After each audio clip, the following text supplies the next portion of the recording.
Arrogant businessman invited his ex to suffer at the wedding, but she showed up with 3 kids. Brandon Miller adjusted his bow tie for the 5th time as the hall filled with guests. He was anxiously waiting for someone specific, and it wasn't the bride. The main door opened and his heart raced. Amanda was there, standing at the entrance, more beautiful than he remembered. But she wasn't alone. 3 identical boys walked beside her, dressed in impeccable small suits, and the tallest one held something in his hands. "Mr. Brandon, the ceremony starts in 10 minutes, the wedding planner warned, lightly touching his arm. Brandon couldn't take his eyes off that scene. The boys had dark hair like his, the same face shape. That way of walking he recognized from old photos of himself. "Who are those children?" asked Melissa, the bride, appearing beside him from the anteroom. She followed the groom's gaze and saw Amanda crossing the hall. "No one important," Brandon answered too quickly, his voice sounding strange. But it was too late. The 3 boys were already running toward him, their footsteps echoing on the marble floor. 200 guests turned their heads to watch this unusual scene. "Dad!" shouted the tallest boy, and the entire hall froze. Brandon felt the floor disappear beneath his feet. Melissa dropped the bouquet that fell at her feet, the white roses scattering across the floor. Across the hall, Ms. Dorothy, Brandon's mother, put her hand to her chest and staggered, being supported by 2 friends. "Brandon, what's going on?" Melissa pulled his arm hard. "I don't know who these children are." He tried to push them away, but the 3 boys hugged his legs. Amanda finally reached the group. She wore a simple navy blue dress, no jewelry. Her face was calm, almost serene, as if she had expected exactly that reaction. "Amanda," Brandon said her name like an accusation. "Brandon," she replied, and there was so much weight in that single word. The tallest boy, who must have been about 7 years old, opened the small box he was carrying. Inside was an antique gold watch with the initials BM engraved on the back. Brandon recognized it immediately. It was the watch his grandfather had left him, the same one he had given to Amanda years ago, on a night when he swore he would love her forever. "Mom kept this," said the boy, holding out the box. "She said it was yours." Melissa tore the veil from her head in a sudden movement. Her father, the businessman Richard Thompson, approached with heavy steps, his face red with anger. "Someone is going to explain to me what's happening here," he thundered. Tyler, the best man and Brandon's best friend since school days, appeared beside him. But instead of defending his friend, Tyler looked at the floor, unable to meet anyone's gaze. "Tyler?" Brandon called, noticing something strange. "Did you know?" His friend's silence was answer enough. Amanda finally spoke, her voice clear and firm despite her teary eyes. "These are Jacob, Ethan, and Nathan, your sons, Brandon, triplets. They're 7 years old." The hall erupted in murmurs. Ms. Dorothy managed to approach, still supported by her friends, and stared at the boys. Her trembling hand touched Jacob's face, the tallest one. "This mark," she whispered, touching a small birthmark on the boy's neck. "It's from our family. My father had it, my husband had it, Brandon has it." "Mom, wait," Brandon tried to intervene. "Shut up." Ms. Dorothy turned to him with a fury he had never seen before. "When did this happen?" Amanda took a deep breath before answering. "I found out I was pregnant a week after Brandon broke up with me by text. They were triplets. I tried calling, texting. I went to his apartment 3 times. He blocked me on everything and put my name on the building's no-entry list." "That's a lie?" Brandon exploded, but his voice came out desperate, not convinced. "True," Tyler spoke for the first time, and everyone turned to him. "I saw her messages, Brandon. I saw when you asked the doorman not to let her come up. You asked me not to tell anyone, and I took the money you offered me to stay quiet." Melissa let out a choked sound, something between a laugh and a cry. "You paid your best friend to hide that you abandoned a pregnant woman." "It wasn't like that." Brandon ran his hand through his hair, messing up the perfect hairstyle. "I didn't know she was pregnant when I blocked her, and then I was already with you, Melissa. Your father was investing in my company. I couldn't..." "Couldn't what?" Amanda asked, and there was no anger in her voice, just deep sadness. Couldn't take responsibility, couldn't be a father. I had plans, Brandon shouted. I was building my business. Your family was helping me, Melissa. I couldn't throw it all away for... He didn't finish the sentence, but everyone understood, for a poor ex-girlfriend who was pregnant. Nathan, the youngest of the triplets, started crying softly. Ethan, the middle one, hugged him. Jacob kept holding the box with the watch, his eyes fixed on the man who was supposed to be his father. "Why did you invite us?" Jacob asked, his voice breaking. "The mail lady said the invitation was delivered to our house by you personally." "Why?" Brandon didn't answer. He couldn't admit the truth, not there, not in front of everyone, that he had invited Amanda so she could see how much he had risen in life, how much he had achieved without her, that he wanted to see her suffer for trying to trap him with a pregnancy. Melissa took a step back as if finally understanding everything. "You wanted her to suffer." It wasn't a question. "You invited your ex-girlfriend to our wedding to humiliate her. Melissa, it's not like that." "It's exactly like that." She pulled the ring off her finger and threw it on the floor, the sound of metal hitting marble echoing in the tense silence. "I was marrying a monster." Richard Thompson approached, putting his hand on his daughter's shoulder. "Michael," he called, and a man in a grey suit came forward. It was Michael Thompson, Melissa's brother, and a renowned lawyer. "Arrange for the annulment of this marriage. Immediately." "Dad, wait." Brandon tried to approach, but Richard stopped him with an icy look. "You lied about everything, didn't you?" Richard said slowly. "Told me you were an orphan, that you built everything yourself, that you had no family." "I built my company," Brandon defended himself weakly. "With my money," Richard exploded. "I invested $2 million in your company because I believed your story of overcoming adversity. And it was all a lie." Amanda remained there, the three boys now hiding behind her, frightened by the shouting. She didn't look triumphant or vengeful. She just looked tired. "Amanda." Miss Dorothy approached her, ignoring her son. "Please tell me, how did you raise these boys alone?" Amanda looked at the older woman and saw genuine tears in her eyes. "I worked 3 jobs." Her voice was low but firm.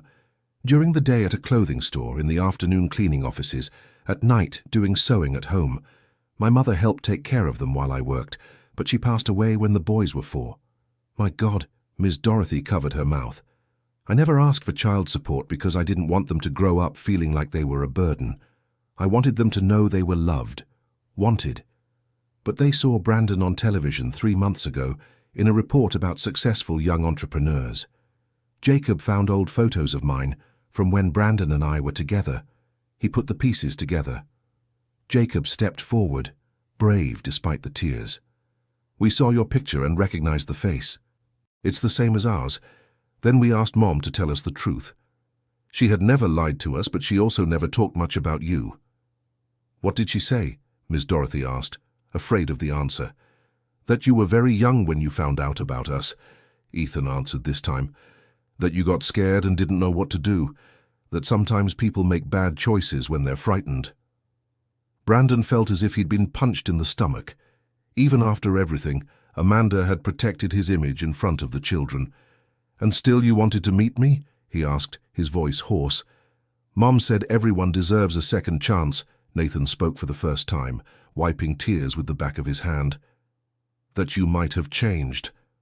Father Patrick, who was supposed to perform the ceremony, approached the group. "I'm sorry, but I cannot continue with this wedding," he told Brandon and Melissa. "It would be blessing a union built on lies and deception. But I can offer the back room if you'd like to talk." Melissa shook her head. "There's nothing to discuss, it's over." She turned to leave, but first looked at Amanda. "I'm sorry for what you went through.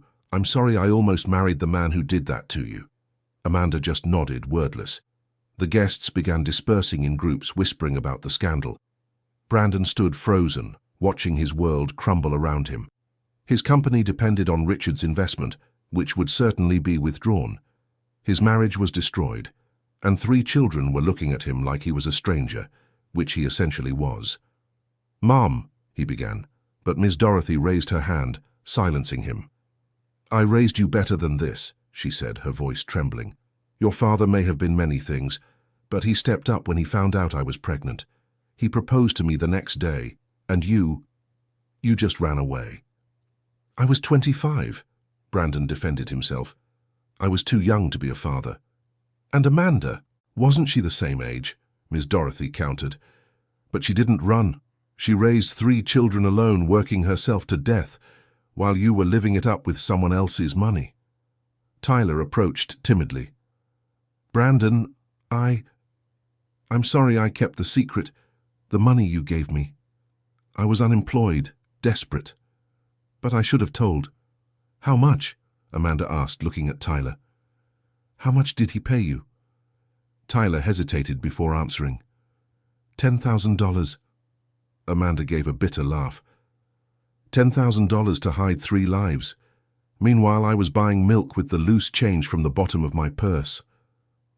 Brandon felt the room spinning. He remembered that day perfectly, 8 years ago. Amanda had shown up at his building's gate, desperate. The doorman had called. She was screaming that she needed to talk to him, that it was urgent. He went down, but not to listen. He went down to say it was over, that he'd met someone else, that she should move on. He blocked her number on his way back to the apartment. 2 weeks later, Tyler mentioned he'd seen Amanda at the clinic where his cousin worked, in the obstetrics wing. Brandon imagined the worst, offered Tyler money not to tell anyone, especially not Melissa, whom he'd only been dating for a month but who already represented everything he wanted. Status, money, connections. "I'm not going to apologize," Brandon heard his own voice saying, surprising even himself. "What?" Miss Dorothy turned to him, disbelieving. "I did what I needed to do to build my life. Amanda knew I had plans when we started dating. She knew I wanted to move up, to be somebody. A pregnancy at that point would have ruined everything." The silence that followed was heavy as lead. Jacob put the watch back in its box, closing it carefully. "You can keep this," he said, holding the box out to Brandon. "We don't need anything from you." Amanda placed her hands on the shoulders of the 3 boys. "Let's go." "No." Miss Dorothy held Amanda's arm. "Please don't take my grandchildren away, not yet." Amanda looked at the older woman and saw genuine desperation in her eyes. "Miss Dorothy, I understand what you're feeling, but—" "7 years," Miss Dorothy interrupted. "I lost 7 years of my grandchildren's lives because of my son's choices. Please, give me at least a few minutes to get to know them." Amanda looked at the boys, who seemed confused by everything. "All right," she agreed, "but somewhere else, not here." Miss Dorothy nodded quickly. "My house. Please come to my house. It's 20 minutes from here." Brandon Miller stepped forward. "You can't just decide this without me." "Watch us," Amanda said, and there was steel in her voice now. "You had no interest in being a father for 7 years. You're not going to start giving orders now." She turned to Miss Dorothy. "We'll go with you, but Brandon Miller can't be there." "Ms." Dorothy looked at her son, and Brandon Miller saw in that look something he had never seen before, deep, irreparable disappointment. "He won't be," she promised. Tyler touched Brandon Miller's shoulder. "Dude, I think you should—" "Should what?" Brandon Miller turned to him, furious. "Join them to pretend this is all normal, that it's not some scheme to destroy me." "Scheme?" Amanda turned around, her eyes flashing. "You think I planned this?" "Brandon Miller, I didn't want to come. It was the boys who insisted. They saw the invitation, saw your name, saw the wedding photos you posted on social media. They begged me to come, to at least try to meet you. I said no for weeks, but they didn't give up." Jacob confirmed with his head. "We just wanted to see you. See if you were cool. If maybe we could at least get to know each other." "But that's not what happened," Ethan added, his voice small. "You're not cool, you're kind of cruel." The child's words cut deeper than any accusation from an adult could have. Melissa, who had watched everything in silence, approached Amanda. "I have my therapist's number," she said quietly. "If you want to talk to someone about all this, about raising the kids, about him. She's really good." Amanda was surprised by the kindness. "Thank you, but I've been in therapy for 5 years already. It was the only way to keep functioning. Melissa nodded and stepped away. Her father was waiting for her at the exit, and they left without looking back. The guests had practically all left. Only a few people remained, among them Miss Dorothy's friends and some curious onlookers who couldn't resist the temptation to witness the end of that drama. Brandon Miller, Father Patrick approached once more. Son, I've known you since you were a child. Your mother brought you to catechism, to your first communion. This isn't how you were raised. Father, with all due respect, you know nothing about my life. I know your mother raised you alone after your father passed away when you were 15. I know she worked as a seamstress at night to pay for your studies. I know you promised her you would be someone in life that you would make her proud. Brandon Miller felt his eyes burn, but he didn't let the tears fall. And I did it. I built a company, landed major contracts. With lies, the priest completed. You built everything on lies and on the suffering of others. That's not success, Brandon Miller. That's an illusion. Amanda was already leaving with the boys and Ms. Dorothy. At the door, Jacob looked back one last time. Brandon Miller saw in that look everything that could have been and wasn't, a son he never knew, whom he never taught to ride a bike, whom he never comforted after a nightmare, whom he never saw grow up. And the worst part was that he had chosen it. He had actively chosen not to know, not to be present, not to be a father. The hall was empty. The white orchids decorating the altar seemed to mock him, as perfect and artificial as the life he had tried to build. Brandon sat in the first pew, still wearing his groom suit, and for the first time in years since before he met Melissa, since before he blocked Amanda, he let the tears fall. Tyler sat beside him in silence. There was nothing to say that could fix that. She would have told me, Brandon whispered. If I had answered the calls, if I hadn't blocked her, she would have told me about the pregnancy. Yes, Tyler confirmed. She tried, and I would have been a father at 25. Would have had to postpone my plans, my dreams. Or, Tyler said slowly, it could have changed your dreams, included them in your plans. Brandon shook his head. I wasn't ready. And now? Are you ready now? Brandon didn't answer because he didn't know the answer. Dear listener, if you're enjoying the story, take a moment to like and especially subscribe to the channel. It really helps us who are just starting out. Now continuing. At Ms. Dorothy's house, a simple but cozy building in the Brooklyn Heights neighborhood of New York, Amanda watched her 3 sons explore the living room with contained curiosity. It was a modest house, with old but well-kept furniture, family photos on the walls, and the smell of cornbread coming from the kitchen. Mrs. Martha is preparing a snack for you, Ms. Dorothy explained, referring to the neighbor who helped with the house. I hope you like cornbread. We love it, Nathan said, his eyes shining. Grandma Catherine used to make it for us. Grandma Catherine? Ms. Dorothy asked. My mother? Amanda explained, her voice growing softer. She passed away 3 years ago. Cancer. I'm sorry, Ms. Dorothy said genuinely. So you raised the boys completely alone after that? Amanda nodded. My father left home when I was 12. Never came back. My mother was everything to me. When she was gone, I don't know how I managed to go on, but I had to, for them. Jacob was looking at an old photo on the wall of a young man holding a baby. Is that him? He asked, pointing. Is that Brandon? Miss Dorothy approached, looking at the photo. Yes, Brandon was 2 years old in that photo. He's in his father, Paul's arms. He looks like us, Ethan observed, and it was true. The resemblance was undeniable.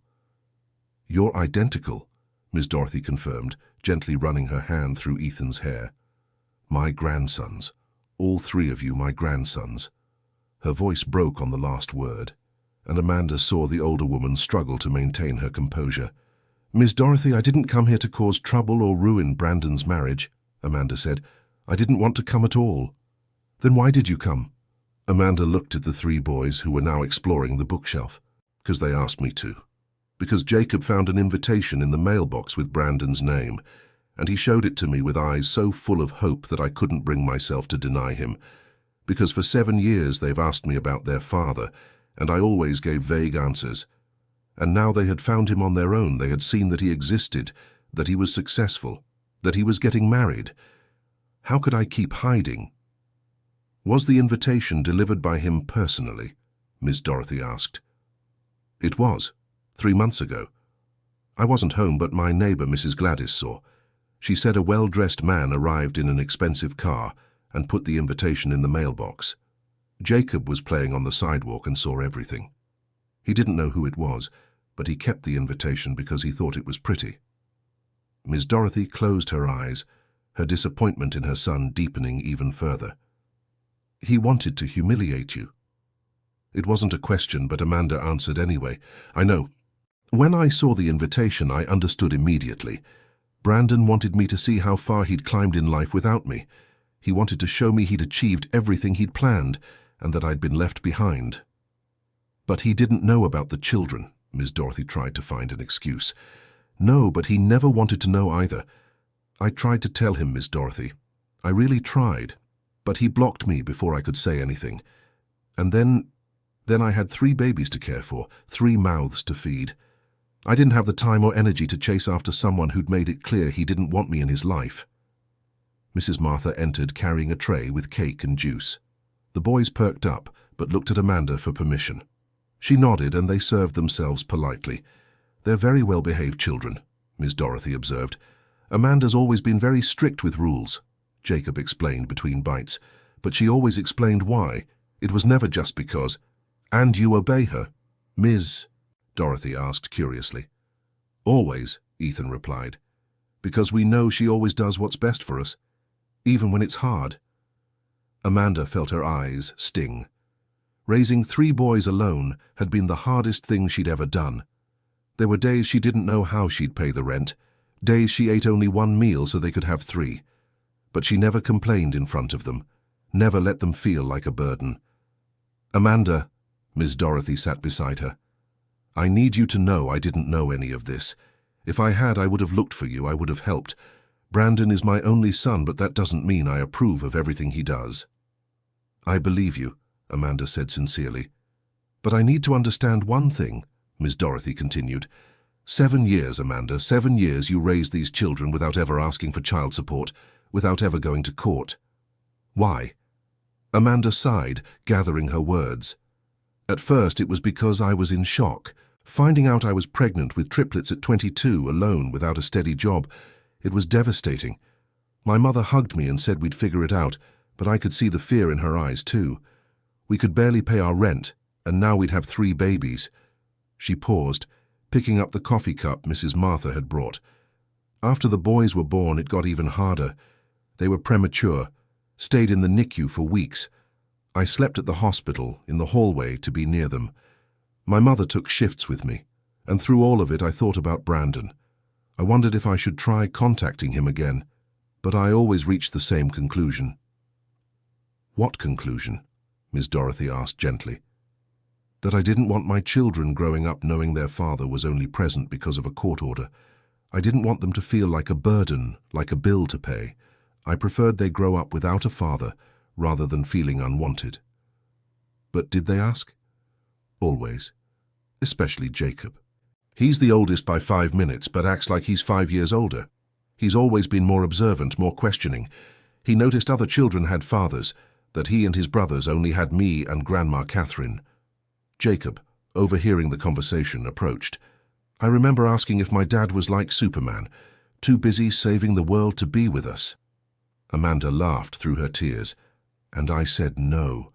I said your father was an ordinary person who'd made difficult choices, but that didn't mean you weren't loved. But deep down we always wondered if we weren't good enough, Ethan said, joining them. If we'd been different, maybe he would have stayed. Amanda pulled her son into a hug.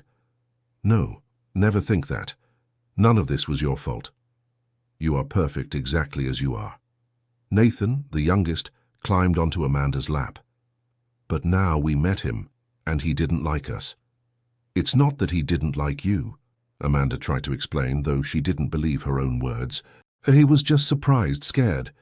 He called us a setup, Jacob said, his voice hard, like we were fake. Miss Dorothy intervened. He was wrong, completely wrong, and I'll make sure he knows that. How? Jacob asked. He doesn't want anything to do with us. Then I'll make him want to, Miss Dorothy said with determination. But first I need to get to know you. For real. I want to know everything about my grandchildren. What do you like to do? How are you in school? What are your dreams? And there, in that simple but cozy room, the three boys began to talk. They talked about soccer, about school, about Mrs. Wilson, who was cool, about the neighbor, old Tony, who fixed their bikes for free. They talked about how they helped their mom by folding clean clothes and tidying the house. They talked about how they saved money to buy Amanda a Mother's Day gift. Miss Dorothy listened to everything, absorbing every detail, her expression alternating between joy and sadness for the lost time. Outside the house, Brandon was parked. He had followed his mother's car even against her orders. Through the window he saw the boys talking animatedly, saw Amanda smiling, saw his mother hugging the grandchildren she had just met, and he outside was alone. His phone rang. It was an unknown number, but he answered. "Hello?" "Brandon Miller?" a formal female voice asked. "Yes." "This is Dr. Patricia Moore from Thompson & Associates law firm. I'm calling to inform you that Mr. Richard Thompson is withdrawing all investments from your company, effective immediately. You will receive the formal documents by the end of the day." Brandon felt his stomach churn. "Wait, that can't be legal. We have contracts." "The contracts include clauses for breach of trust and bad faith. Mr. Thompson claims you lied about your family situation and your past when requesting the investment. He is prepared for a legal battle if necessary. This will destroy my company. That should have been considered before, Mr. Miller. Good afternoon." She hung up. Brandon punched the steering wheel, making the horn sound. The three boys at the window looked out, recognizing the car. They said nothing, just looked, and somehow that was worse than any accusation. Brandon sped away, not knowing where to go. He couldn't go back to the apartment he shared with Melissa. He couldn't go to the company that was about to collapse. He couldn't face his mother, who looked at him with disappointment. He drove aimlessly through the city, passing places that used to be important to him, the restaurant where he had his first big business meeting, the building where his office was, the gym where he worked out every morning. Everything seemed empty now, meaningless. His phone rang again. It was Tyler. "I don't want to talk to you," Brandon said as he answered. "I know, but I need to tell you something." "Haven't you done enough?" Tyler sighed on the other end of the line. "Brandon, I kept the secret for 8 years. 8 years watching Amanda struggle alone, watching you build your life on lies. 8 years carrying the guilt of staying silent for money. I deserve your anger, but you also deserve to know the truth." "What truth?" "I ran into Amanda by chance 2 years ago. She was in line at the bank with the 3 boys. I recognized her, but she didn't see me. I followed you to the bus stop. I saw how she divided her snack among the 3 because she didn't have money to buy one for each. I saw how she smiled at them, even though she was obviously exhausted." Brandon said nothing, just listened. "And then I got on the bus behind you. I sat a few rows back. One of the boys, I think it was Jacob, was telling Amanda about a school assignment. He got an A, and she was so proud, Brandon, so happy, as if that A was worth more than any money in the world. Why are you telling me this? Because for 2 years I saw them in various places by chance, at the park, at the market, at the clinic, and every time I saw the same thing. A woman working herself to the bone to give the best to her children, well-behaved kids, happy despite the hardships. A real family, Brandon. The family you abandoned for money." "I didn't ask for your opinion." "No, but you're going to hear it anyway. You have a chance now. A chance to get to know your kids, to be a real father. Not out of obligation, not out of guilt, but because you want to. And if you let this chance slip away, it will be the biggest mistake of your life." Brandon hung up the phone. He pulled over in an empty parking lot and rested his head on the steering wheel. His whole body trembled, years of bad decisions finally catching up to him. He had chosen money over love, chosen status over honesty, chosen an easy life over a meaningful one, and now he was paying the price. But the part that hurt the most was knowing that Amanda had been right about him all along. She had protected the boys from him, not out of ill intent, but because she knew him better than he knew himself. She knew he wasn't reliable, that he wouldn't be present, that he would just be another disappointment in their lives. And she was right. That night, Brandon slept in his car, parked at a gas station on the highway. Not because he didn't have money for a hotel, but because he couldn't imagine being anywhere that required him to pretend he was okay. Meanwhile, at Miss Dorothy's house, Amanda was putting the 3 boys to bed in the guest room. It was almost 10 at night, and they were exhausted from the emotionally charged day. "Mom," Jacob called out as she was about to leave, "did we do the right thing by coming here?" Amanda came back and sat on the edge of the bed. "What do you think?" Jacob thought for a moment. "I think so. Because now we know the truth. We know he chose not to be with us. It wasn't because we weren't good enough." "Exactly. And is that important?" "Yes. Because now we can stop imagining, stop making up stories in our heads about who he is. We met the real him." "And what did you think of meeting the real him?" Jacob took his time to answer, choosing his words carefully. "I think he's unhappy. Even with all that money and that beautiful marriage, he seemed unhappy, sad inside." Amanda was surprised by her son's insight. "Why do you think that?" "Because he didn't smile even once, not even before we arrived. We were watching him through the window before we went in, remember? He was standing there, all dressed up, but there was no joy in his face. It was like he was doing something because he had to, not because he wanted to." Ethan, who was almost asleep, murmured in agreement. "Like when we have to eat broccoli." Amanda laughed in spite of everything. "I don't know if it's exactly like broccoli, honey." "Yes, it is," Nathan insisted. "You say broccoli is good for us, that we have to eat it, but we don't like it. We eat it because you tell us to. I think that's how he saw the marriage, like something he had to do but didn't really want." Amanda was impressed by how her 7-year-olds could be so perceptive. "You guys are really smart, you know that?" "You always say that," Jacob smiled. "But I think we just pay attention to things. You taught us to pay attention." "I did?" "Yes. You always tell us not just to look at things, but to really see. Not just hearing, but truly listening. And today we saw a lot of things that our father didn't want us to see." Amanda kissed each of their foreheads. "Sleep now. Tomorrow we'll go back home and everything will return to normal." "But what about Grandma Dorothy?" Nathan asked. "Will we see her again?" Amanda hesitated. She didn't want to promise something she couldn't deliver. "Let's see what happens, okay?"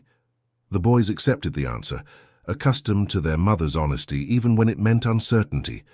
They fell asleep quickly, exhausted from the intense day. Amanda went downstairs and found Miss Dorothy sitting in the kitchen with a cup of tea in her hands. "Are they asleep?" the older woman asked. "Yes, it was a long day for them." "For all of us," Miss Dorothy agreed. "Sit here with me for a while." Amanda sat down, accepting the cup of tea Miss Dorothy offered her. "Amanda, I want to make you a proposal," Miss Dorothy began, "and I want you to think carefully before answering." "Okay. I know you and the boys have your life, your routine, and I don't want to disrupt that, but I would like to be part of their lives, if you'll allow me." Amanda said nothing, just listened. "I could help. Financially, yes, but not just that. I could pick them up from school sometimes, stay with them when you need to work. I could be the grandmother they deserve to have." "Miss Dorothy, I know what you're going to say, that they've managed without me for 7 years, that you don't need anyone, and I believe you. You're strong, resilient. But it doesn't have to be this hard, Amanda. It doesn't have to be you against the world." Amanda felt tears streaming down her face. She had become so accustomed to doing everything alone that she had forgotten what it was like to have someone offering genuine help, without expectations, without judgment. I don't know what to say." "Say yes. Let me be a grandmother. Let me make up for my son's mistakes by being present in my grandchildren's lives." Amanda took a deep breath. "But what about Brandon? He's your son. Won't this cause problems between you?" Miss Dorothy smiled sadly. "Brandon is an adult. He made his choices and will have to live with them. But these boys are innocent. They didn't ask for any of this." And I'm not going to lose more time with them because of Brandon's mistakes. Then yes, Amanda said finally. Yes, we'd love to have you in our lives. The two women embraced, united by their disappointment with Brandon, but also by the hope of building something better for the children. Meanwhile, Brandon finally started the car and began driving. He didn't know where he was going until he found himself parking in front of the house where he grew up, the house that now sheltered his mother and the family he had abandoned. He sat there for almost an hour before finally having the courage to ring the doorbell. Miss Dorothy answered, surprised to see him. "Brandon, what are you doing here?" Can I come in?" Miss Dorothy hesitated, then made room for him to enter. Amanda was in the living room, and upon seeing Brandon, she tensed up. "I didn't come to cause trouble," Brandon said quickly. "I just need to talk to you." "Then speak," Amanda said, arms crossed. Brandon looked from one woman to the other, searching for words. "I ruined everything. My company is going bankrupt. My marriage is over, and I have no one.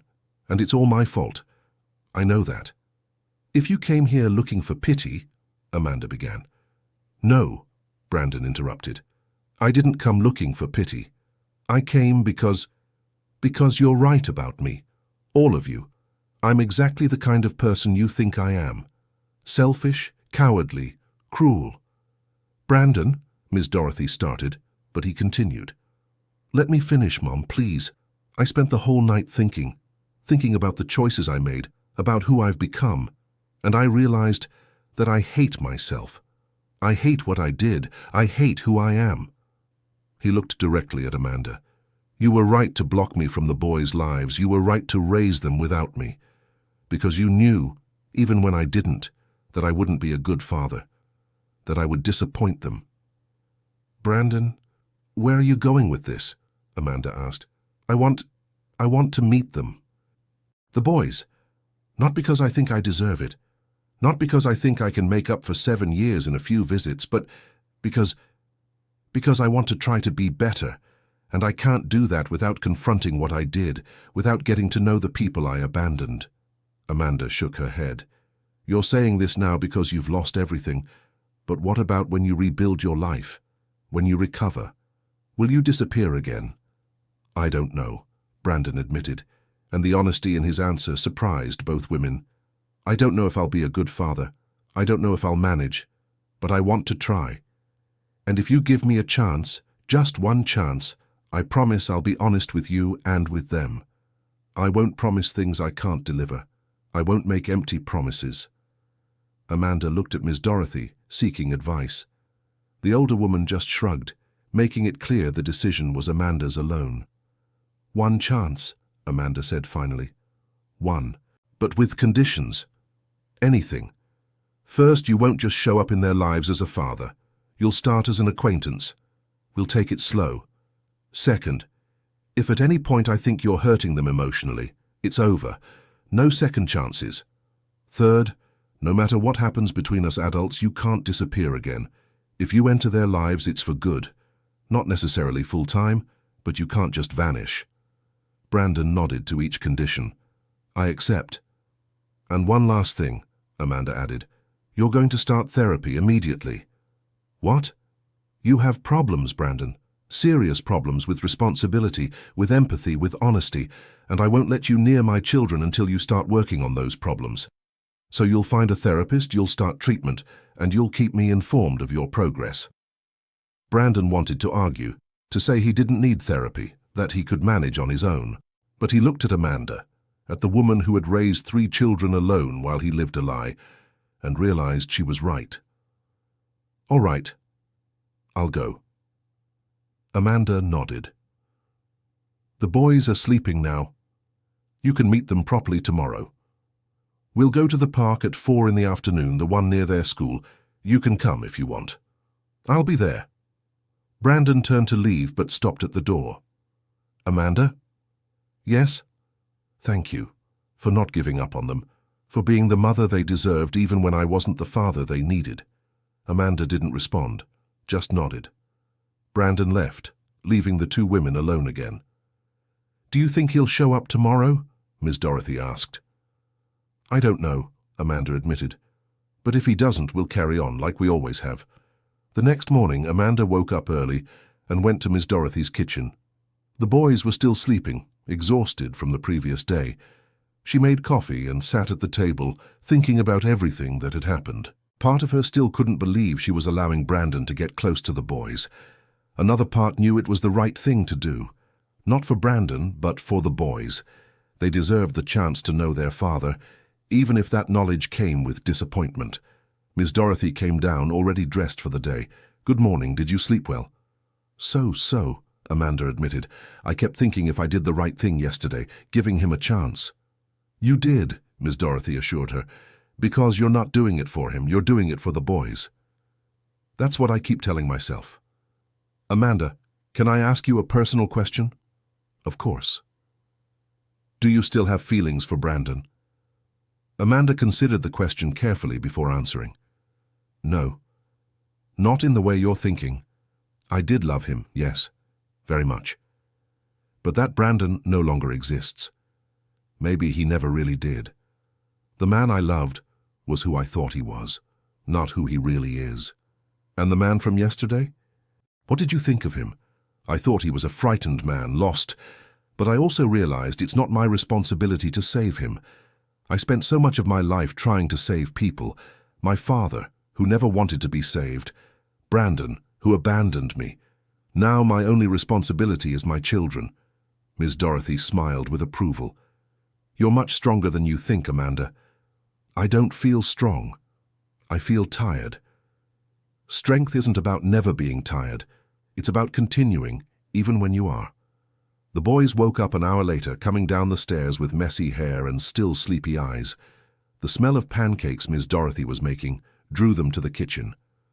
"Good morning, Mum," the three said in unison, hugging Amanda. "Good morning, Grandma Dorothy," they added, hugging the older woman too. Miss Dorothy had to blink several times to hold back tears. It was the first time they'd called her Grandma.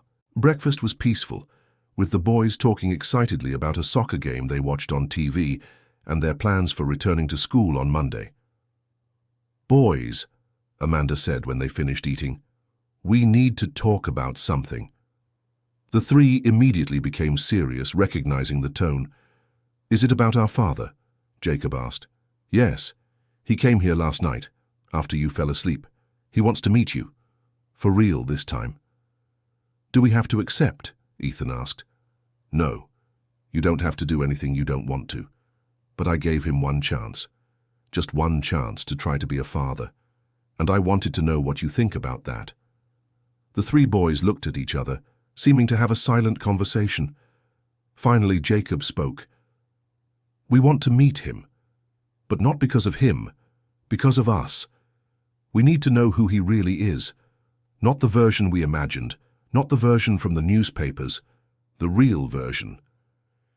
"Even if it's disappointing?" Amanda asked. "Especially if it's disappointing," Jacob replied with wisdom beyond his years, "because then we can stop imagining and start really living." Amanda hugged her three sons, proud of their maturity. "Then we'll go to the park at 4. He said he'd be there." "What if he doesn't show up?" Nathan asked, the youngest, also the most insecure. "Then we'll play at the park anyway," Amanda assured. "Life goes on, with or without him." Dear listener, if you're enjoying the story, please take a moment to like and especially subscribe to the channel. It really helps us who are just starting out. Now continuing. It was 3:45 in the afternoon when Amanda and the boys arrived at Central Park. It was a sunny Saturday, and the park was full of families, children playing, couples walking. Amanda chose a bench near the playground, where she could see the main entrance. The boys were restless, alternating between the expectation of seeing their father and the fear that he wouldn't show up. Amanda kept a calm face, but inside she was equally nervous. 4 o'clock came and went. There was no sign of Brandon. "He's not coming," Jacob said at 15 minutes past, the disappointment clear in his voice. "Let's give it more time," Amanda suggested, though she too was beginning to lose hope. 4:20, 4:30. The boys had given up waiting and were playing on the swings, but Amanda could see it was joyless, mechanical play. At 4:40, Amanda was about to call the boys to leave when she saw Brandon coming through the gate. He looked different. He was wearing jeans and a simple shirt, not his usual expensive suits. He seemed smaller somehow, more human. He saw Amanda and waved, walking toward her with hesitant steps. The boys noticed and stopped playing, watching their father approach. "Sorry I'm late," Brandon said when he got close. "I've been driving around the block for half an hour, trying to find the courage to come in." "But you came," Amanda said, and there was no accusation in her voice, just a statement. "I almost didn't. I almost gave up 3 times. But then I thought about how you never gave up, even when it must have been infinitely harder, and I couldn't give up at the first difficulty." The boys approached cautiously, like someone approaching a wild animal that might run away at any moment. "Hi," Brandon said, and it was strange how such a simple word could be so loaded. "Hi," the 3 replied in unison. An uncomfortable silence followed. Brandon clearly didn't know what to say or do. Amanda decided to intervene. "Why don't you show your dad the new swing they installed here, the one you were telling me about?" The boys hesitated, but then Jacob took the lead. "It's in the back. Come on." Brandon followed the boys, keeping a respectful distance. Amanda followed them from afar, ready to step in if necessary, but wanting to give them space to try to build some connection. At the swing, Ethan was the first to speak. "Are you really rich?" Brandon laughed, caught off guard by the frankness. "I was. Not so much now." "Because of us?" Nathan asked. "No, because of me. I lied to a lot of people, made bad choices. The consequences of that have nothing to do with you." Jacob studied Brandon's face. "Do you regret it? Lying? Yes. No. Us. Abandoning us." Brandon took a deep breath. Amanda had asked for honesty, and that's what he would give. "I regret how things happened. I regret not giving your mother the chance to tell me about you. I regret being a coward. But regret you? I don't know. I don't know you yet. I don't know who you are." It was a brutally honest answer, and Amanda almost stepped in, but Jacob motioned for her to stay where she was. "At least you're honest," Jacob said. "That's more than we expected. Your mother asked me to be. She said you deserve honesty, not empty promises." "She's right," Ethan agreed. "We'd rather have a bad truth than a good lie." Brandon looked at Amanda, who was watching from a distance, and felt something stir in his chest. Respect, perhaps. Admiration for raising such grounded, mature children. "Can I ask you something?" Brandon asked. "Go ahead," Jacob allowed. "What do you want from me? What do you expect?" The 3 boys exchanged glances. Finally, Nathan answered. "We just want to get to know who you are. We don't need you to be our super-involved dad. We already have our mom and she's enough. But we want, I don't know, to know where we come from. Know if we got anything from you." "And maybe," Ethan added, "if you're cool, we can be friends. Not father and sons, because that takes time. But friends." Brandon felt his eyes sting. Those children whom he had abandoned, who had every right to hate him, were offering friendship. "I'd love to be your friend," he said, his voice choked. "Then come on," Jacob called. "Let's play soccer. Do you know how to play?" "Yeah, I played a lot when I was a kid." "Cool. We need a 4th player." And so there in that park in New York, Brandon Miller played soccer with his 3 sons for the first time. Not as a father, not as a figure of authority, but as someone trying to get to know 3 extraordinary boys who shared his DNA, but were infinitely better than he had ever been. Amanda watched from a distance, her eyes misty. She had no illusions that this would be easy, or that Brandon would suddenly become a perfect father, but it was a start, and beginnings were important. After an hour of soccer, everyone was sweaty and tired. They sat on the grass, drinking water that Amanda had brought. "Where do you live now?" Jacob asked Brandon. "At the moment?" "In my car." The 3 boys looked at him in shock.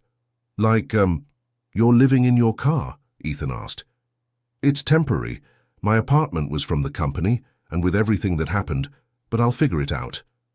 "You can stay with Grandma Dorothy," Nathan suggested. "Her house is big. I'm not sure your grandmother wants to see me right now. She said bad things about you yesterday, Jacob said with characteristic frankness. But she also said you would always be her son. I think she'd let you stay. Brandon was surprised by the revelation. My mother said that. She did, after you left.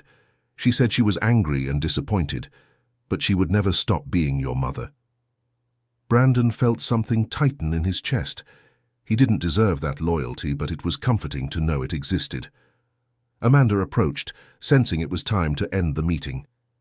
Boys, we need to go. You have homework to finish. The three complained, but obeyed.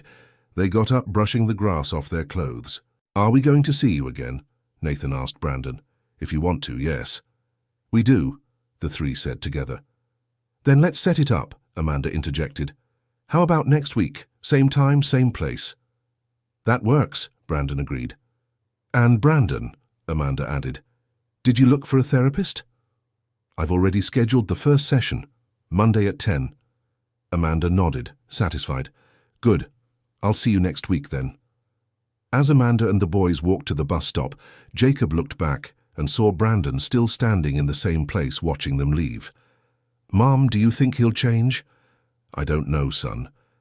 But we're not doing this for him. We're doing it for you. So you don't spend your lives wondering about the father you never knew. What if he lets us down? Then you'll learn an important lesson, that not all stories have happy endings, but that doesn't mean it wasn't worth trying. The following week, Brandon showed up at the park at the appointed time, and the week after that, and the next. Each meeting was still a bit uncomfortable, but gradually a routine formed. Brandon started therapy, and for the first time in his life, he was confronting his problems head-on. He discovered that much of his behavior came from deep insecurities, from feeling he was never good enough, from believing his worth was in how much money he had or how successful he appeared to be. His company really went bankrupt. Richard Thompson not only withdrew his investment, but also convinced other investors to do the same. Brandon had to declare bankruptcy, sell his expensive car, his luxury watches, everything. But something curious happened. The more he lost materially, the lighter he felt emotionally.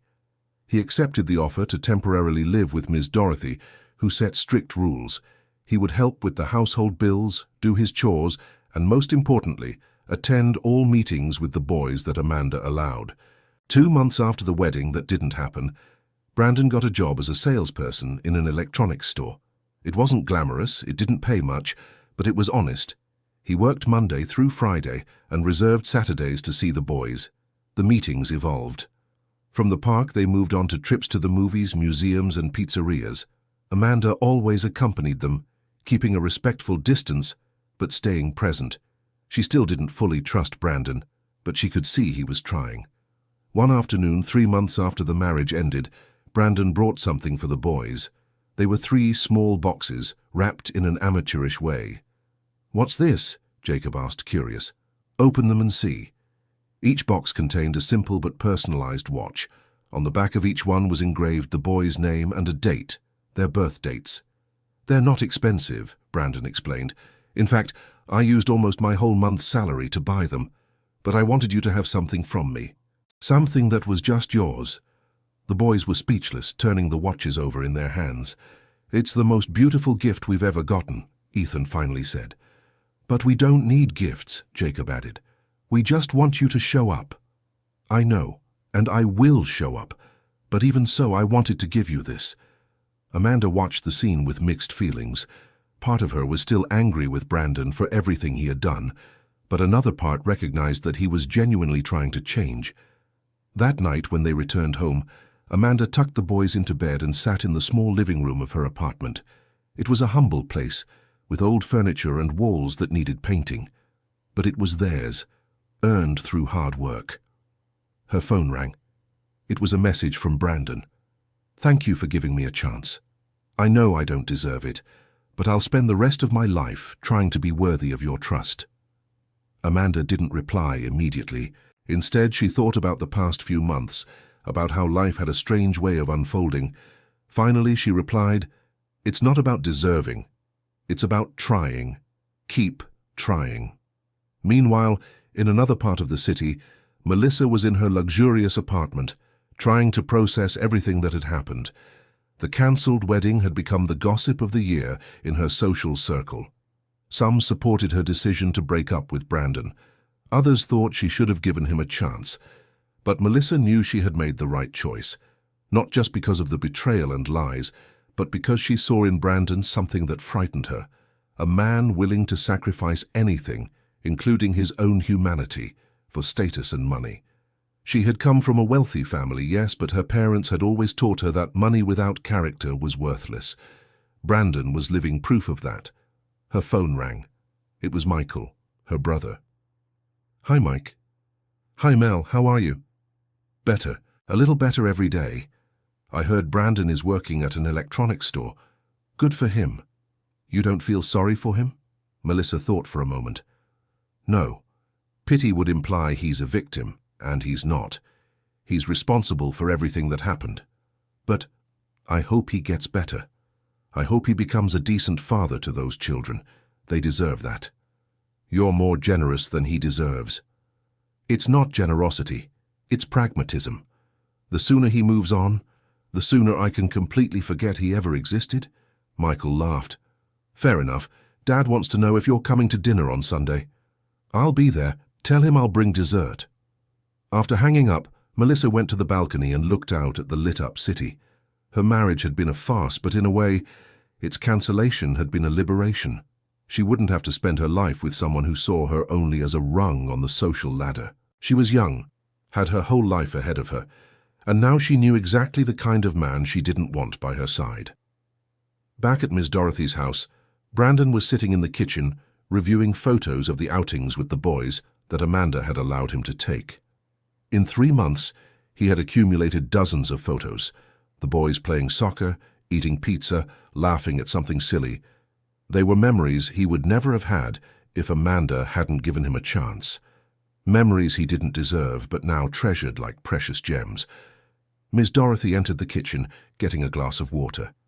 "Can't sleep?" "No. I keep thinking about everything I lost. 7 years, Mum. 7 years of birthdays, first days of school, first words. I missed all of that." "Yes, you did, and there's no way to get it back. But you can be present from now on." "What if I mess up again?" "Then you'll have to deal with the consequences. But at least you'll have tried." Brandon looked at his mother. "Have you forgiven me?" Miss Dorothy thought carefully before answering. "Forgiving doesn't mean forgetting, Brandon. It means choosing not to let anger consume me. Am I disappointed in you? Yes. Do I wish you had made different choices? Absolutely. But you're still my son, and I still love you. Love isn't conditional on good behavior." "I don't deserve this." "Probably not.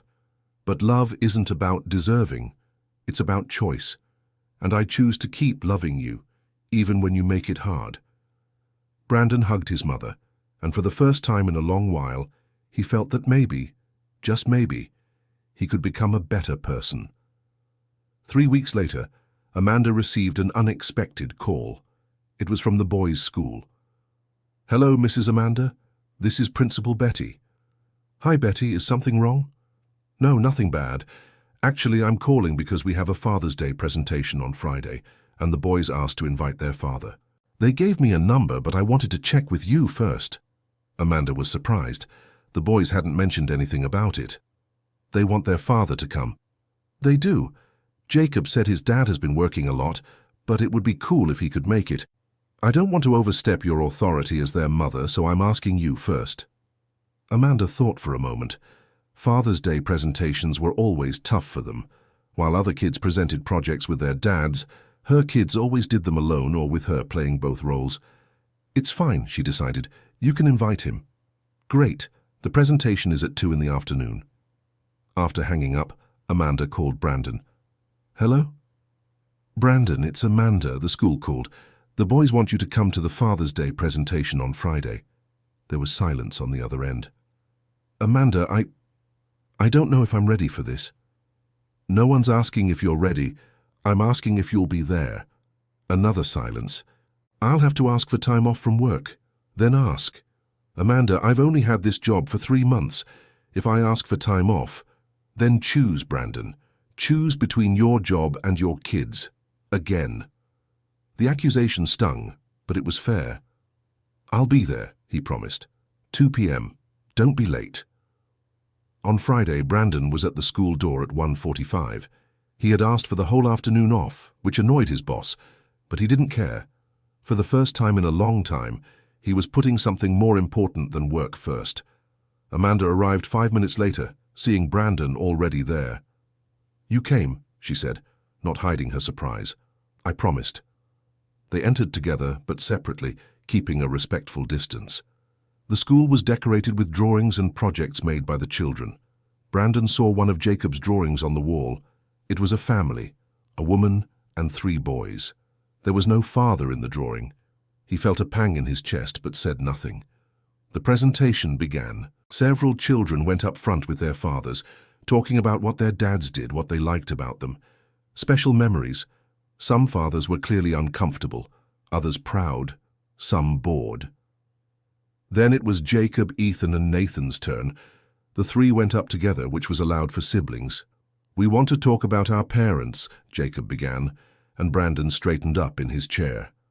"We have a mom who's our hero," Ethan continued. "She works really hard to give us food, clothes, and school. She never gives up even when it's tough. And we also have a dad," Nathan added. "We didn't meet him until recently, but he's trying, and that counts."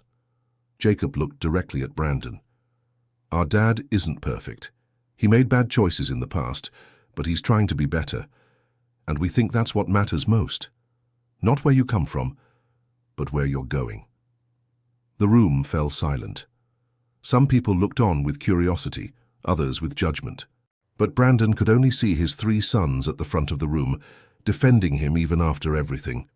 He started to cry, not discreet tears, but full sobs. Amanda, sitting a few seats ahead, turned and saw. She also had tears in her eyes. After the presentation, the children ran to their parents. Jacob, Ethan, and Nathan ran first to Amanda, hugging her, and then, for the first time, they hugged Brandon too. "Thanks for coming," Jacob said. "Thanks for inviting me," Brandon replied, his voice choked up. "Now let's take the family photo," Mrs. Wilson announced. "Can we take a picture together?" Nathan asked, looking at Amanda and Brandon. Amanda hesitated. Brandon did too. But then they looked at the boys' hopeful faces and agreed. The photo was taken. Amanda on one side, Brandon on the other, and the 3 boys in the middle. It wasn't a traditional family. It wasn't perfect. But it was theirs. Dear listener, if you're enjoying the story, feel free to leave a like and especially subscribe to the channel. It really helps us who are just starting out. Now continuing. Months passed. Summer arrived, bringing school vacations and longer days. Brandon had settled into a routine. Work during the week, the boys on Saturdays, therapy on Thursday nights. He never tried to build a company again. Instead, he focused on being good at what he did, on being honest, on being present. It wasn't glamorous, but it was real. One Saturday, Amanda suggested something different. "The boys have been wanting to go to the beach. I thought about renting a house in Malibu for a weekend. Do you want to go?" Brandon was surprised by the invitation. "Are you sure?" The boys asked. "They want you to come. And you? Do you want me to go?" Amanda considered the question. "I don't hate you anymore, Brandon. I don't feel anything too strong for you, actually. But you've been present in the boys' lives, and that means something. So yes, you can come." The trip was scheduled for the last weekend of January. Ms. Dorothy offered to pay for the house, a gift for her grandchildren. It was a simple house, with 2 bedrooms, just a few steps from the beach. The boys were ecstatic during the trip, talking non-stop about sandcastles they would build and fish they would catch. Brandon drove, Amanda in the passenger seat, and for moments it almost seemed like a normal family. Almost. When they arrived at the house, the boys immediately ran to the beach. Amanda followed them, but Brandon stayed behind, helping to unload the bags. "Need help?" a voice asked. Brandon turned and saw a woman about 65 years old, with white hair tied in a bun and a kind smile. "No, thank you. I'm finished." "Are they your kids? The boys who ran to the beach?" "They are." And for the first time, Brandon said it with pride, not shame or hesitation. They're beautiful. You're lucky. I am, Brandon agreed. More than I deserve. The woman tilted her head, studying him. I'm Mrs. Irene. I live in the blue house next door. If you need anything, just call. Thank you. I'm Brandon. Mrs. Irene nodded and left, but not before giving Brandon one last thoughtful look. At the beach, Amanda was helping the boys build an elaborate sandcastle. She had taken a week off from work, and for the first time in years, she was relaxed, without immediate worries about money or responsibilities. Brandon joined them, helping dig a moat around the castle. For a while, they all just existed in the moment, not thinking about the complicated past or the uncertain future. When the sun began to set, they returned to the house. Amanda cooked simple pasta while the boys took a shower. Brandon helped set the table, and there was something surreal about how domestic it all felt. "Are you okay?" Amanda asked when they were momentarily alone in the kitchen. "Yes. It's strange, but good, really good. The boys are happy to have you here. And you?" Amanda paused, stirring the sauce. "I'm at peace. It's not exactly happiness, but it's peace, and that's enough." After dinner, the boys convinced everyone to play a board game they had brought. It was chaotic and loud, with lots of complaints about cheating and forgotten rules. Brandon couldn't remember the last time he had so much fun. When the boys finally went to sleep, Amanda and Brandon stayed on the porch listening to the waves. "Brandon, can I ask you something?" "Of course. Why did you really invite me to the wedding? The truth." Brandon knew this question would come eventually.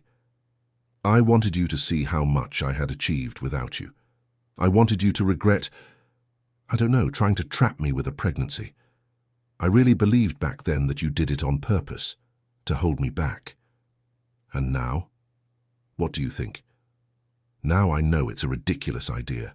No one gets pregnant on purpose at 22 without a steady job, without support from the baby's father. It was my insecurity talking, my ego. I needed to make you the villain to justify my own terrible choices." Amanda nodded, appreciating the honesty. "You know I never wanted to trap you, right? I loved you, Brandon, so much. When I found out I was pregnant, my first thought was terror, but my second was joy, because I truly believed we would build a family together. I'm sorry I destroyed that. I was sorry too, but now I see that maybe it was for the best. If you had stayed out of obligation, out of pressure, you would have blamed us. You would have resented me and the boys. At least this way, when you came back, it was a choice." "It was a last resort choice," Brandon admitted, "when I had nothing left. But still a choice. You could have disappeared completely. You could have moved to another city, started a new life. But you stayed, and you showed up even knowing it would be hard." They fell silent for a moment, just listening to the sea. "Amanda?" "Yes?" "Do you think you'll meet someone? Have a second chance at love?" Amanda smiled sadly. "Honestly, I don't think about it much. My life is the boys, my job, my kids, my little routine. Romance feels like something from another world." "You deserve to be happy. I am happy. Just because I don't have a romantic partner doesn't mean I'm not happy." "I'm not," Brandon admitted. "Happy, I mean. But I'm happier than I was, and that's something." That night, Amanda slept in the room with the boys and Brandon on the living room couch. It was uncomfortable, but he didn't complain. This was their dynamic, and he was grateful to be part of it, even in a limited way. The next morning, Mrs. Irene appeared at the door with a cornbread. "Good morning. I brought breakfast. Welcome to the neighborhood, even if it's just temporary." The boys loved Mrs. Irene immediately. She had grandchildren roughly their age and knew all the best beaches, the best spots for crabbing, the best ice cream shops. "You seem like a lovely family," she remarked as everyone ate cake on the porch. "Oh, we're not. It's not exactly like that," Amanda began to explain. "You are a family," Mrs. Irene gently interrupted her. "Maybe not traditional, but a family nonetheless. I raised 3 children alone after my husband passed away. I know love when I see it, even when it's complicated." Her words stayed with Amanda for the rest of the day. A family. Not traditional, but a family. That afternoon, Brandon was at the beach with the boys when Jacob asked something unexpected. "Do you still love our mom?" Ethan and Nathan stopped playing, clearly curious about the answer too. Brandon thought carefully. "I loved who she was when we were together, but that person doesn't exist anymore. She changed, grew, became someone much stronger and better. And this new person, I respect her a lot. I admire her. But love? I'm not sure if it's love. It's something different." "But you could try," Nathan suggested with a child's simplicity. "Like, date her again." Brandon laughed softly. "It doesn't work like that, Nathan. Your mother doesn't want me back and she has every right not to." "But what if she did?" Jacob pressed. "Then it would be different." "But she doesn't, and I respect that." "Do you want her back?" Ethan asked. Brandon looked ahead at Amanda, helping a younger Nathan avoid being knocked over by a wave. She was laughing, her hair loose in the wind, looking years younger than she was. "I think I want the chance to get to know her again, the person she is now, but not as boyfriend and girlfriend. Maybe as friends or partners in raising you guys. Something like that." The boys seemed to consider this. "Okay," Jacob decided finally. "Friends is good." The rest of the weekend passed too quickly. There were more sandcastles, more games, more conversations on the porch. There was a moment when Brandon taught the boys how to make a kite, and they spent hours trying to get it to fly. There was a dinner where Amanda burned the chicken and everyone laughed and ordered pizza. There was a night when Jacob had a nightmare, and Brandon, for the first time, was the one who comforted him. Small moments, insignificant on their own, but together, building something real. On the last day, as they were packing to leave, Mrs. Irene appeared again. "Leaving already?" "Yes, the boys go back to school tomorrow," Amanda explained. "Pity. I enjoyed having you as neighbors, even if just for a short while." "We enjoyed being here too," Jacob said. "Can you come visit us in New York?" Mrs. Irene smiled. "Who knows, it's a small world." Before they left, she called Brandon aside.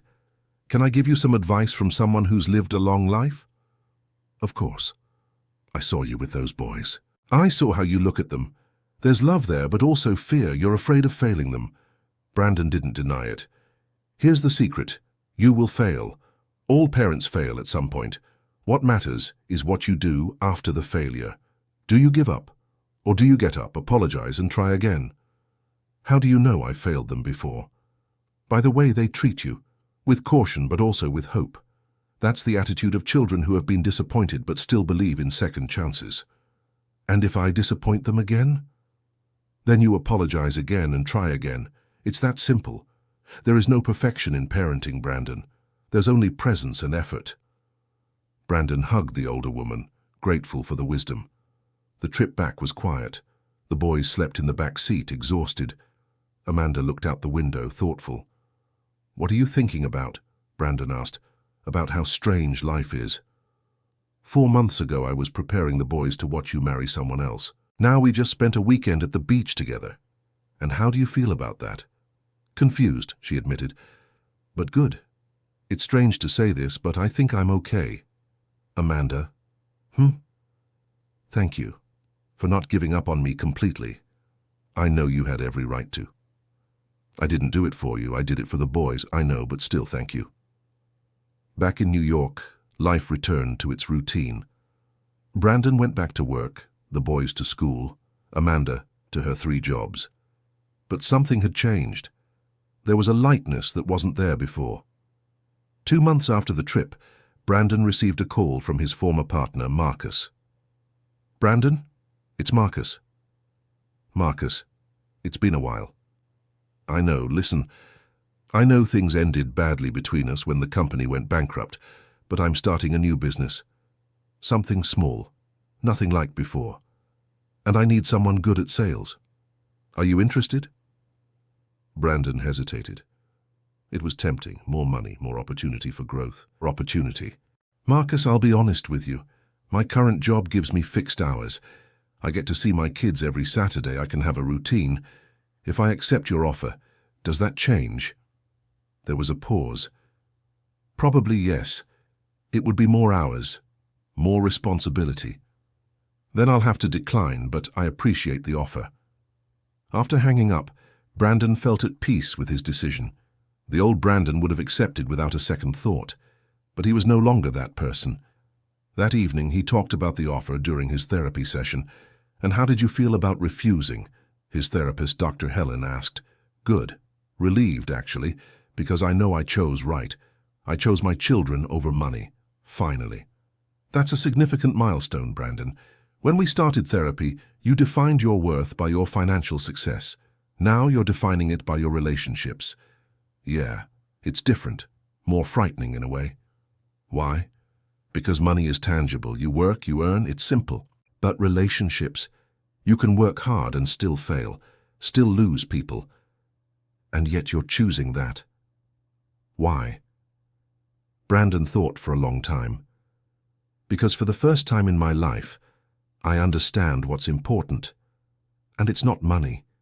It's looking into my children's eyes and seeing them see me as someone trustworthy. It's my mother telling me she's proud of me, not for what I have, but for who I'm becoming. It's Amanda treating me with respect because I've earned that respect, not because I demanded or manipulated it. And is that enough for you? It's more than enough. It's everything. The following month, the boys' school had a science fair. Each child could bring an adult to help with the project. The boys asked Amanda, as always, but also asked if Brandon could help. Are you sure? Brandon asked, touched. Yes. We want to do a project about genetics and inheritance, and we need you for that. The project was about how traits are passed from parents to children. The boys compared their photos with pictures of Amanda and Brandon at the same age. The similarities were undeniable. Look, I have the same ear shape as you, Ethan pointed out, comparing his ear to an old photo of Brandon. And I have the same birthmark. Jacob showed the small spot on his neck. And I have the same eyes as Mom, Nathan completed. The project received an honorable mention at the fair, but more importantly, it was done as a family. Amanda and Brandon worked together without fights, without tension. Just two adults helping three children with a school project. After the fair, while eating pizza to celebrate, Jacob made an observation. We almost seem normal now. What do you mean? Amanda asked. Like when we first started getting to know Dad, everything was weird and uncomfortable, but now it's normal, as if he had always been here. Amanda and Brandon Miller exchanged a look. It was true. Without either of them noticing, Brandon had become part of their routine, not as a father who lived with them, but as a constant and reliable presence. Normal is good, Amanda finally said. It is, Brandon agreed. Later that evening, after dropping Amanda and the boys off at home, Brandon returned to Miss Dorothy's house. His mother was watching a soap opera, but paused it when he arrived. How was the fair? Good. The boys got an honorable mention. You look happy. I am. Mum, I really am happy. Miss Dorothy smiled, her eyes shining. I waited a long time to hear you say that and really mean it. I'm proud of you, son. Even after everything? Especially after everything. Anyone can be good when life is easy. But you chose to be better when life was hard. That's what matters. That night, for the first time in months, Brandon slept without a weight on his conscience. There was still a lot of work to do, many difficult conversations ahead, many moments of uncertainty. But he was on the right path. 3 months passed. Winter arrived, bringing colder days and longer nights. The Saturday meetings continued religiously. Sometimes they went to the park, other times to the movies. Other times they just stayed home playing or talking. Brandon began to understand the boys individually. Jacob was the natural leader, always protecting his brothers, always questioning. Ethan was the diplomat, always trying to keep the peace, always finding solutions. Nathan was the sensitive one, the one who cried easily but also laughed the loudest, the one who felt everything deeply. One rainy Saturday afternoon, instead of going out, everyone stayed at Miss Dorothy's house. Amanda had brought the boys earlier because she had a work meeting. She would arrive later to pick them up. Brandon was playing video games with Ethan when Nathan approached, looking nervous. "Dad?" It was the first time one of them had called him just Dad, not Dad Brandon or just by his name. "Yes? Can I ask you something?" "Of course. Why don't you want to date Mom again?" Brandon paused the game, giving his son his full attention. "Where did that question come from?" "I heard you talking with Jacob and Ethan at the beach, and I've been thinking, if you like Mom and she doesn't hate you anymore, why don't you try again?" Brandon pulled Nathan to sit beside him. "Nathan, not everything that's broken can be fixed the same way it was before. Sometimes when something breaks, you have to make something new with the pieces. I don't get it. What your mom and I had ended a long time ago. And that's okay. We're building something new now. Something different. But that works for all of us. But don't you miss it? Having a real family? Look around you, Nathan. You, your brothers, your mom, your grandma. That's a real family. It doesn't look like the families on TV, but it's real, and it's ours." Nathan thought about it.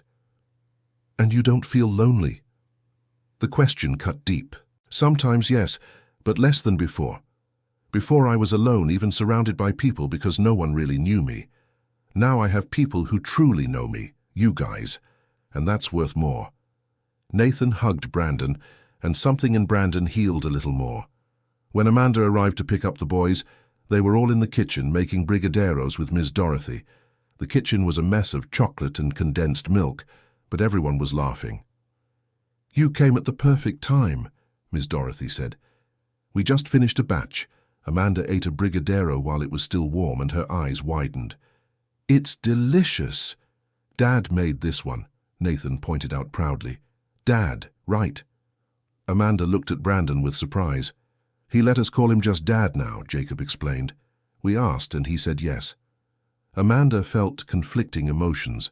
Part of her still wanted to protect the boys from more disappointment, but another part recognized that Brandon had earned that right, one meeting at a time. "That's fine," she finally said, "if you feel comfortable with it." The boys clearly did. The transition from Daddy Brandon to just Dad seemed natural to them, a natural step in the evolution of the relationship. Later, as Amanda carried the sleepy boys to the bus, Brandon walked her to the stop. "Amanda, about them calling me Dad." "It's okay, Brandon. You've been present. You deserve it." "I don't know if I deserve it, but I'm grateful you allow it." "It's not about allowing, they chose it themselves, and I will respect their choice."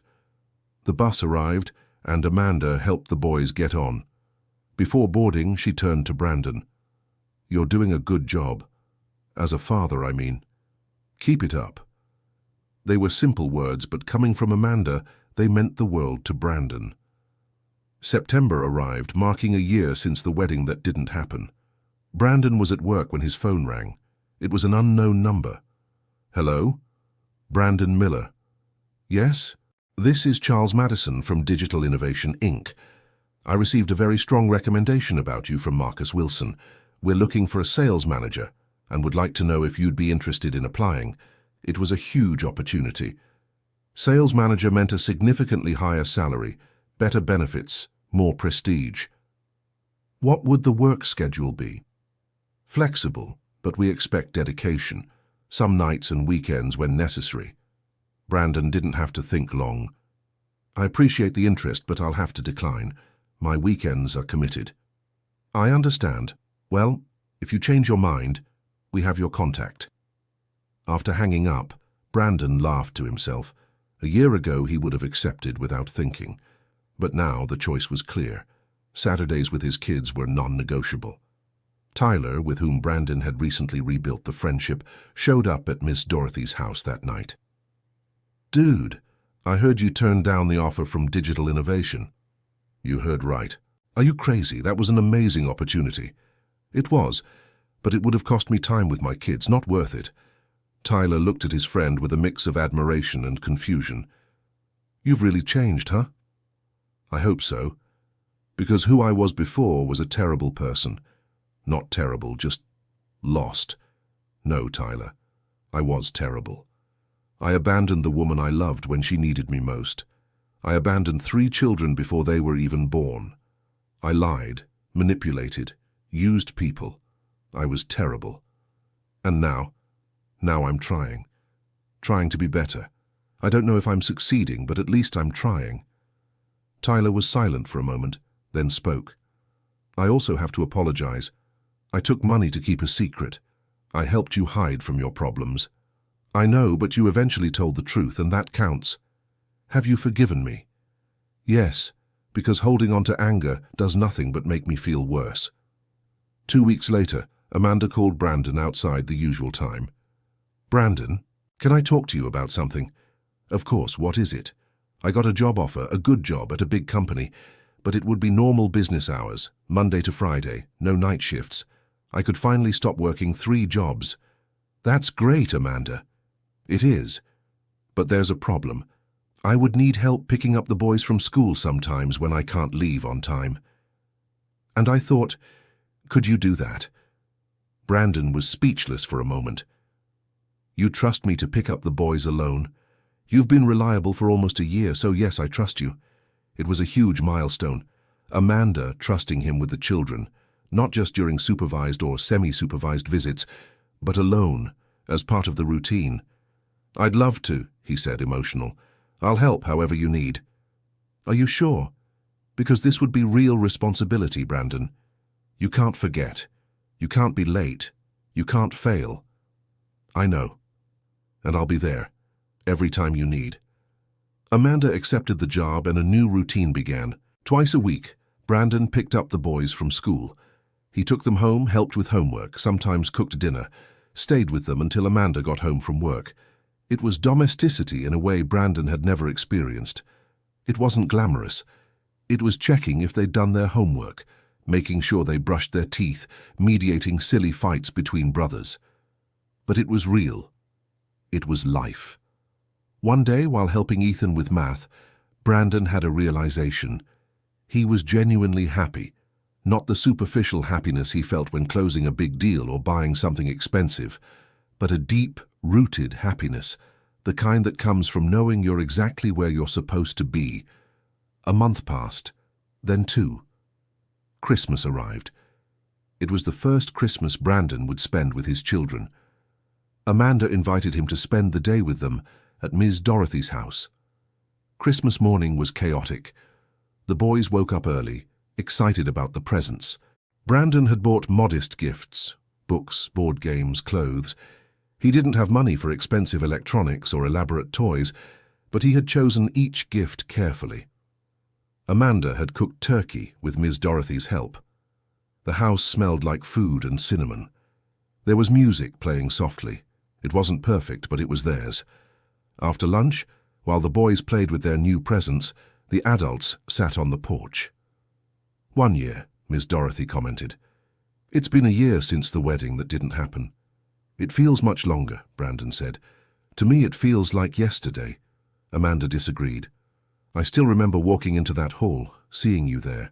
I was so nervous. Why did you go? Brandon asked. Honestly, Amanda thought carefully. For the boys. They wanted so much to meet you. But also, I think a part of me wanted to see you.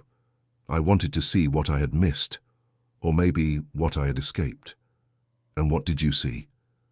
I saw a scared man pretending to be in control. I saw someone who had built a whole life on lies and was about to crumble. You were right, I crumbled. But you rebuilt yourself, Amanda pointed out, and this time you built something real. With your help, you could have completely blocked me from the boys' lives. You had every right, but you gave me a chance. I didn't do it for you. I did it for them. I know, and I'm grateful anyway.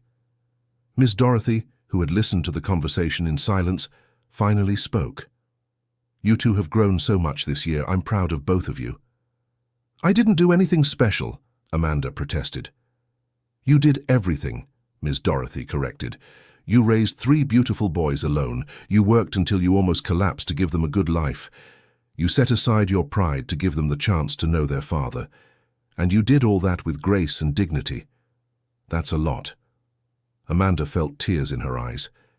It was rare for someone to acknowledge how hard it had been. Thank you, Miss Dorothy. And you, Miss Dorothy turned to Brandon. You were at rock bottom and could have stayed there, But you chose to climb up. You chose to face your problems, go to therapy, be honest. You chose to be a father even when it was hard. That's also a lot. Brandon didn't trust his voice to answer, so he just nodded. That night, after everyone had gone to sleep, Brandon stayed awake in the living room, looking at the small Christmas tree they had set up. He thought about where he was a year ago, about to marry someone he didn't love for all the wrong reasons, completely lost in his own lie. And now he had children who called him Dad.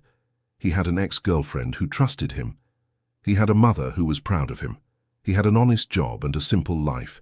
He had traded everything he thought he wanted for something he never knew he needed, and it was the best trade he had ever made. The next day, Amanda received an unexpected call. It was from Melissa. "Hi, Amanda, it's Melissa, Brandon's ex-fiancée." Amanda was surprised. "Hi, Melissa, how are you?" "Good, really good, actually. I know it's weird for me to call, but I thought of you at Christmas. I wondered how you and the kids were doing." "We're fine. The boys are growing. I got a better job. Things are stable." "And Brandon, how is he?" "Why do you want to know?" "Curiosity, I guess. Or maybe guilt. My dad destroyed his company. I know he deserved it, but still." "He's fine. Works in sales. Sees the kids regularly. He's grown a lot." "I'm glad to hear that." "And Amanda?" "Yes." "Thank you for coming to that wedding. I know it wasn't your intention, but you saved me from a huge mistake." "I didn't do anything." "You did everything. You showed me who he really was before it was too late. Now I'm engaged to someone who truly loves me, who is honest with me. Someone who deserves me, and whom I deserve. I'm happy for you, Melissa." "And you? Have you met anyone?" Amanda laughed. "No. And I'm not looking. My life is complete as it is." After the call, Amanda kept thinking. Her life was complete. She had her children, she had a good job now, she had Miss Dorothy as a mother figure, she had a routine that worked. Romance? It wasn't a priority. Maybe someday, but not now. Now was about stability, about raising the boys, about building a solid life. January brought back to school and a new routine. The boys entered second grade, excited about new teachers and new friends. Brandon continued picking them up twice a week, and the Saturday meetings continued religiously. But there was a subtle change. Brandon was no longer a stranger trying to get to know his children. He was just Dad, present, reliable, part of their lives. One February afternoon, while Brandon was helping Jacob with a school project, the boy asked something unexpected. "Dad, do you still regret abandoning us?" Brandon stopped what he was doing, giving his son his full attention. "Every day, Jacob. Every single day." "But you're here now." "I am. But that doesn't erase the 7 years I lost. Your first steps, your first words, your first day of school. I missed all of that, and it's never coming back. But we can make new memories." "Yes, and that's what I'm focusing on. But I don't want you to think I don't carry the guilt of what I did. I do. I always will." Jacob considered this. "I think that's good." "Why?" "Because it means you understand you were wrong. Some people do bad things and don't even care, but you care, and that makes a difference." Brandon hugged his son, amazed at his wisdom. "How did you get so wise at 8 years old?" "Mum always says we have to think about things, not just feel, so I think a lot." That night, when Amanda arrived to pick up the boys, Brandon told her about the conversation. "They're amazing, Amanda, truly amazing, and it's all because of you." "Not all. Part of it is them. They were born with good hearts. But you nurtured those hearts. You taught them empathy, kindness, wisdom. They could have grown up bitter, resentful. But they're so bright." Amanda smiled. "I always knew the best revenge against you wasn't making them hate you. It was about raising them so well that your absence would be glaring, that it would be obvious everything you had lost. You succeeded. Every day with them shows me what I threw away, and every day also gives me a chance to try to deserve a small part of them." March arrived with heavy rains. One afternoon the school called Amanda at work. Jacob had gotten hurt on the playground, nothing serious, but needed to be taken home. Amanda was in an important meeting that she couldn't leave. She called Brandon, who was working. "Brandon, I know it's a weekday and you're working, but Jacob got hurt and I can't leave. Can you—" "I'm on my way," he interrupted, already grabbing his keys. "Which school again?" Brandon left work, went to the school, signed the necessary papers and took Jacob home. The boy had sprained his ankle, nothing broken, but he was in pain. "Sorry for taking you away from work," Jacob said, while Brandon helped him get comfortable on the couch with ice on his ankle. "Don't apologize, that's what parents are for. But will you get in trouble at work?" "Maybe, but you're more important." Jacob smiled, despite the pain. "Thank you, Dad. Always, son. Always."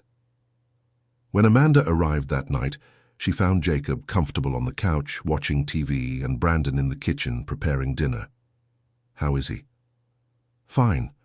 His ankle is swollen but should heal in a few days. I called Dr. Andrews' office and she said we don't need to go to the hospital unless it gets worse." Amanda looked around. The house was tidy, Jacob was cared for, there was food cooking. It was domestic, natural. "Thank you for dropping everything and coming." "Of course, they're my kids." It was the first time Brandon had said that with such certainty, without hesitation or qualification. They were his kids, period. That night, after everyone had left, Amanda sat alone in her small room and cried. Not sad tears, but of relief.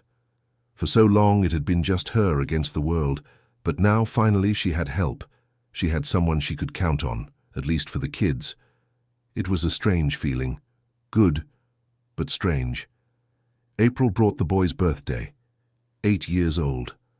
Amanda planned a simple party in the park, with other boys from their school. "You're coming, right?" the three asked Brandon. "Of course I am." "And you'll stay the whole time? You won't leave in the middle?" "I'll stay the whole time, I promise." The party was chaotic and loud and perfect. Brandon helped organize games, served cake, cleaned scraped knees, and he stayed, from start to finish, exactly as promised.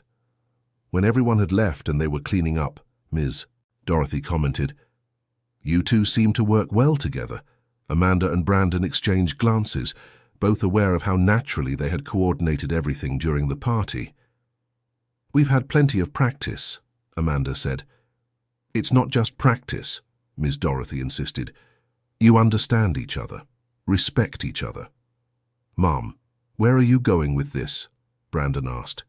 "Nowhere, just making an observation." But her words stayed with both of them in the following days. May arrived bringing an unexpected complication. The school called Brandon at work. "Mr. Brandon, this is Principal Betty. There's a problem," she said. "One of our teachers reported that Ethan is asking questions about you. Questions that indicate he might be having trouble processing the family situation." "What kind of questions?" "He asked Mrs. Wilson if it's normal to have a father who doesn't live with you. If other kids also have fathers who appeared suddenly. He seems confused about his place in the family." Brandon felt his stomach tighten. "What should I do? Perhaps you and Amanda should talk to him. Maybe consider family therapy. It's normal for children to struggle with non-traditional family arrangements." Brandon called Amanda immediately, telling her about the phone call. They scheduled a talk with Ethan that evening. When they sat down with the boy, he was clearly nervous. "You're not in trouble," Amanda began, "but we found out you're having difficulty with some things." Ethan looked at the floor. "I just don't understand." "What don't you understand, son?" Brandon asked gently. "Why you don't live with us? Why you're our dad, but we're not a real family? Why Jacob and Nathan seem to get it, but I don't?" Amanda and Brandon exchanged worried looks. "Ethan," Amanda pulled her son close, "we are a real family. It just doesn't look like the families you see on TV or at your friends' houses, but that doesn't make it less real." "But why doesn't Daddy live here?" Ethan insisted. "If he's our dad, why doesn't he stay?" Brandon took a deep breath, knowing he needed to be completely honest. "Because your mom and I aren't married, Ethan. We're not a couple. We used to be a long time ago, but not anymore." But you get along now. You don't fight. You work together. Why can't you get married? Amanda held Ethan's hand. Marriage isn't just about getting along, honey. It's about romantic love, about wanting to build a life together as partners. And your dad and I don't have that. But that doesn't mean we're not a family. How can it be family without living together? Family is about love and care, Brandon explained. I love you and your brothers. Your mom loves you. Your grandma loves you. We all take care of each other. That's family. But I wish you lived here, Ethan finally admitted, and started to cry. I wish I woke up and you were here. I wish you saw when I do something cool. I wish you were here when I have nightmares. Amanda also began to cry, and Brandon felt his chest tighten. I know, son. I know it's not perfect, and I'm sorry it's not easier for you. Is it my fault? Ethan asked between sobs. Am I not cool enough for you to want to stay? No, Brandon and Amanda said at the same time. Brandon picked Ethan up, something he rarely did with his 8-year-old. Ethan, listen to me. None of this is your fault, none. You're perfect exactly as you are. I don't live here because your mum and I decided it's better this way for everyone, but that doesn't mean I don't want to be close to you. It means we're doing it the way that works for our specific family. But I don't like this way. I know, and it's okay not to like it. You don't have to pretend you're happy with something that bothers you. Amanda wiped Ethan's tears. How about we look for help? A therapist who works with kids, someone who can help you process your feelings about all this. Ethan nodded, still sniffling. Can I ask a question? Ethan looked at Brandon. You're never going away again? Even if you don't live here, you'll keep being my dad? Always. I promise, Ethan, I'm never going away again. I'll be here every Saturday. I'll pick you up from school when your mum needs me to. I'll be on the phone when you want to talk. I'll be your dad forever. Even if you marry someone else. The question took Brandon by surprise. Even if I marry someone else. Nothing will ever change the fact that you're my son. Ethan seemed a little relieved, but still visibly confused. It was a lot for an 8-year-old to process. That night, after Amanda took the boys home, Brandon stayed awake thinking. Ethan had touched on something painful. The fact that despite all the progress, there were still wounds, still complications. In his next therapy session, Brandon told Dr. Helen about the situation with Ethan. How did you feel when he asked why you don't live with them? Dr. Helen asked. Guilty, sad, frustrated with myself for creating this complicated situation. But do you realize the situation is complicated not because you're present now, but because you were absent before? Yes, if I had been there from the beginning, they would never have known another reality. And can you change the past? No. So what can you do? Brandon thought. Keep showing up. Keep being consistent. Let Ethan express his feelings without judgment, and maybe agree to the family therapy that Amanda suggested. Exactly. You can't erase the past, Brandon. But you can build a future where the children feel safe and loved, even if the family structure is different from the traditional one. Amanda scheduled the first session with a child therapist, Dr. Julie, for the following week. She asked Brandon to come too. In the session, Dr. Julie first spoke only with Ethan, then called Amanda and Brandon. Ethan is a very intelligent and sensitive child, she began. He's processing many complex things, the father's absence during his early years, his sudden presence, the unusual family dynamics. All of this is a lot for a young child. How can we help? Amanda asked. You're already helping, by being honest, by being consistent, but I suggest some family therapy sessions where we can work together on how to communicate better, how to validate Ethan's feelings, how to create family rituals that help him feel safe. They agreed and began the weekly sessions. It was strange and uncomfortable at first, talking about feelings and family dynamics in front of a stranger, but gradually it started to help. In one of the sessions, Dr. Julie suggested they create a special ritual, something that was just theirs as a family. How about Sunday dinners? Amanda suggested. Once a month we all have dinner together. Me, Brandon, the boys, Ms. Dorothy. No distractions, just talking and being together. The boys loved the idea, and the first dinner was scheduled for the following Sunday. That Sunday, at Miss Dorothy's house, everyone gathered. Amanda brought a lasagna she had made, Miss Dorothy made salad and garlic bread, and Brandon bought dessert from a local bakery. The table was cramped, but somehow everyone fit. During dinner, they established a rule. Each person had to share something good that happened that week and something difficult. "I'll start," Jacob volunteered. "The good thing was that I got an A on the Portuguese test. The difficult thing was that I argued with Marcus from school because he said a family without a father isn't a real family." Everyone tensed up. "And what did you say to him?" Brandon asked. "I said I do have a father, and we are a family, even though we don't live in the same house." But he laughed at me and I almost hit him. But then I remembered that Mom always says violence doesn't solve anything, so I just walked away. "You did the right thing," Amanda said, proud. "And Jacob, it doesn't matter what other people think. We know who we are." "I know," Jacob agreed. "But it still hurt to hear." "I understand," Brandon said, "and I'm sorry you had to go through that, but I'm proud of how you handled it." The conversation continued, each sharing their highs and lows. It was simple, but powerful. At the end of dinner, Ethan looked visibly happier. "Can we do this every week?" he asked. "Once a month," Amanda gently corrected. "So it stays special." "Okay, but I liked it." The monthly dinners became a tradition. June came, then July. The family therapy sessions continued, and gradually Ethan began to feel more secure. He still had difficult moments, still asked when Brandon would live with them, but less frequently and with less desperation. In August, something unexpected happened. Brandon's boss, Mr. Roberts, called him in for a conversation. "Brandon, you've been working here for a year." "Yes, sir. And you've been one of our best salespeople, but I've noticed something.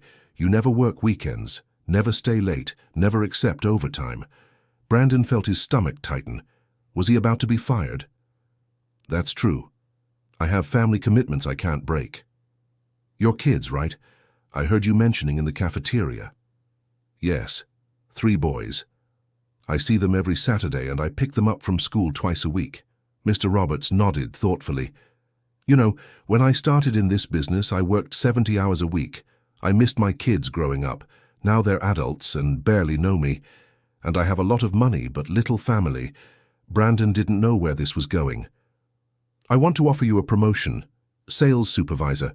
More money, more responsibility. But," he raised his hand when he saw Brandon about to refuse, "on the condition that you keep your hours. No weekends, no nights unless absolutely necessary and with advance notice." "Really? Really? You're good at what you do and I respect that you put your family first.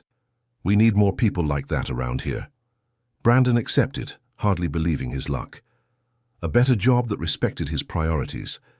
It seemed too good to be true.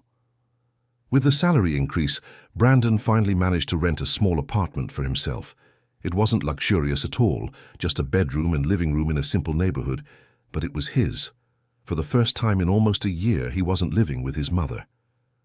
"Are you going to be okay alone?" Miss Dorothy asked when he was moving out. "I will, but I'll visit often." And the monthly dinners continue.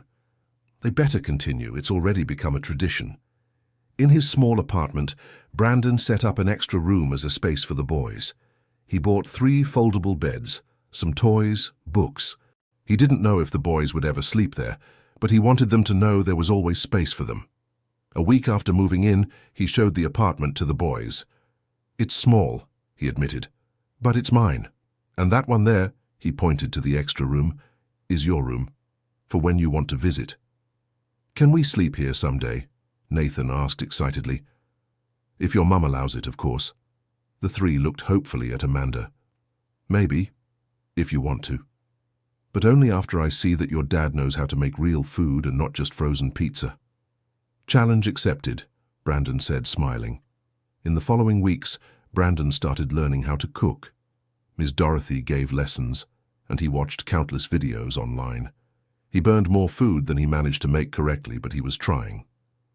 September arrived, marking exactly 2 years since the broken marriage. Brandon was at work when he received a message from an unknown number. "Hi Brandon, it's Melissa. I hope you're doing well. I just wanted to tell you that I'm getting married for real now, to someone wonderful. And thinking about my wedding, I remembered our non-wedding and how that day changed everything. I wanted to thank you for, without meaning to, showing me the kind of person I don't want by my side. That helped me find who I really want. I hope you've also found your path. Good luck with everything. Brandon read the message several times. 2 years. It felt like a lifetime. He replied, "Hi, Melissa.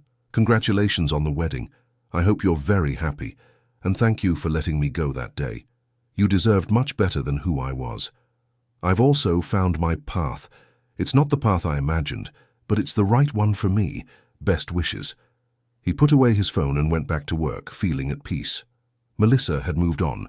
He had moved on. Everyone was where they should be. In October, Amanda had a surprise. Her company was sending some employees for a 3-day training in Boston. She was going to be one of them. "I've never left the boys alone for 3 days," she told Brandon, worried. "It's always just been me, and now I have to go. It's important for work." "They can stay with me," Brandon immediately offered. Amanda looked at him, surprised. "Really, 3 full days?" "Yes. I'll take time off work. They'll stay at my apartment. We'll manage." "Brandon, they're 3 8-year-olds. It's a lot of work." "I know, but I'm their father. I can do this." Amanda thought for a long time before agreeing. "Okay, but I'll leave instructions, emergency numbers, schedules for everything." "Don't worry." The 3 days Amanda was away were chaotic. Brandon discovered that taking care of 3 children was much harder than the few-hour visits. There were fights, tantrums, one incident involving spilled milk, and another with toothpaste on the carpet. But there was also laughter, movie nights with popcorn, breakfast made together, Brandon helping with homework, and realizing that second-grade math was harder than he remembered. When Amanda returned, the apartment was a mess, but the boys were happy and safe. "How was it?" she asked. "Difficult," Brandon admitted. "I don't know how you did it alone for so many years. It's exhausting." "Did you do okay?" "We did okay," he corrected, pointing to the boys. "It was a team effort." Amanda smiled, proud. Not proud of Brandon specifically, but of the unusual family they had built. November brought an unexpected complication. Jacob came home from school one day with an assignment. "We have to make a family tree," he explained, "with pictures and names of everyone." "Okay," Amanda said, "we can do that." "But," Jacob hesitated, "we have to include both parents. And I don't know how to explain our situation." Brandon, who was there picking up the boys, crouched down to Jacob's level. "You put your dad and your mom. Simple as that. But what if the teacher asks why you don't live with us? Then you explain that your parents aren't married, but your dad is part of your life. It's nothing to be ashamed of, Jacob. Our family is different, but it's real." Jacob seemed relieved. "Can I use the Christmas photo, the one we all took together?" "Of course you can." Jacob's family tree was praised by the teacher for its honesty and quality. And when some classmates asked why his dad didn't live with him, Jacob confidently explained that not all families are the same, but all are valid. December arrived, bringing the second Christmas they would spend together. This year, the boys asked for a specific gift, a trip. It didn't have to be far, but they wanted to go somewhere new altogether. Amanda and Brandon discussed the idea. Money was tight for both, but they agreed they would split the costs and make it happen. They chose Aspen, a mountain town a few hours from New York. They rented a small cabin for 3 days right after Christmas. The trip was magical. There was fog in the mornings, hot chocolate in the afternoons, walks around the town. The boys loved seeing artificial snow at some attractions. Miss Dorothy couldn't go due to health issues, but she was happy they were going. On the last night of the trip, everyone was gathered in the cabin's small living room. The boys were playing cards on the floor. Amanda was reading a book. Brandon was looking out the window. "Dad," Ethan called, "are you happy?" Brandon turned, surprised by the question. "I am. Very. Why?" "Because you seem different from how you were that day at the church. More light." Brandon joined the boys on the floor. "I am different. 2 years ago, I had a lot of things but nothing real. Now I have fewer things, but I have you. And that's worth infinitely more. Do you regret it? Jacob asked. How things happened. I regret having abandoned you all. I regret having been a coward, but I don't regret where we ended up, because we built something real even if it was difficult. Nathan approached and hugged Brandon. I'm happy you're our dad. Me too, Ethan agreed. Me too, Jacob added.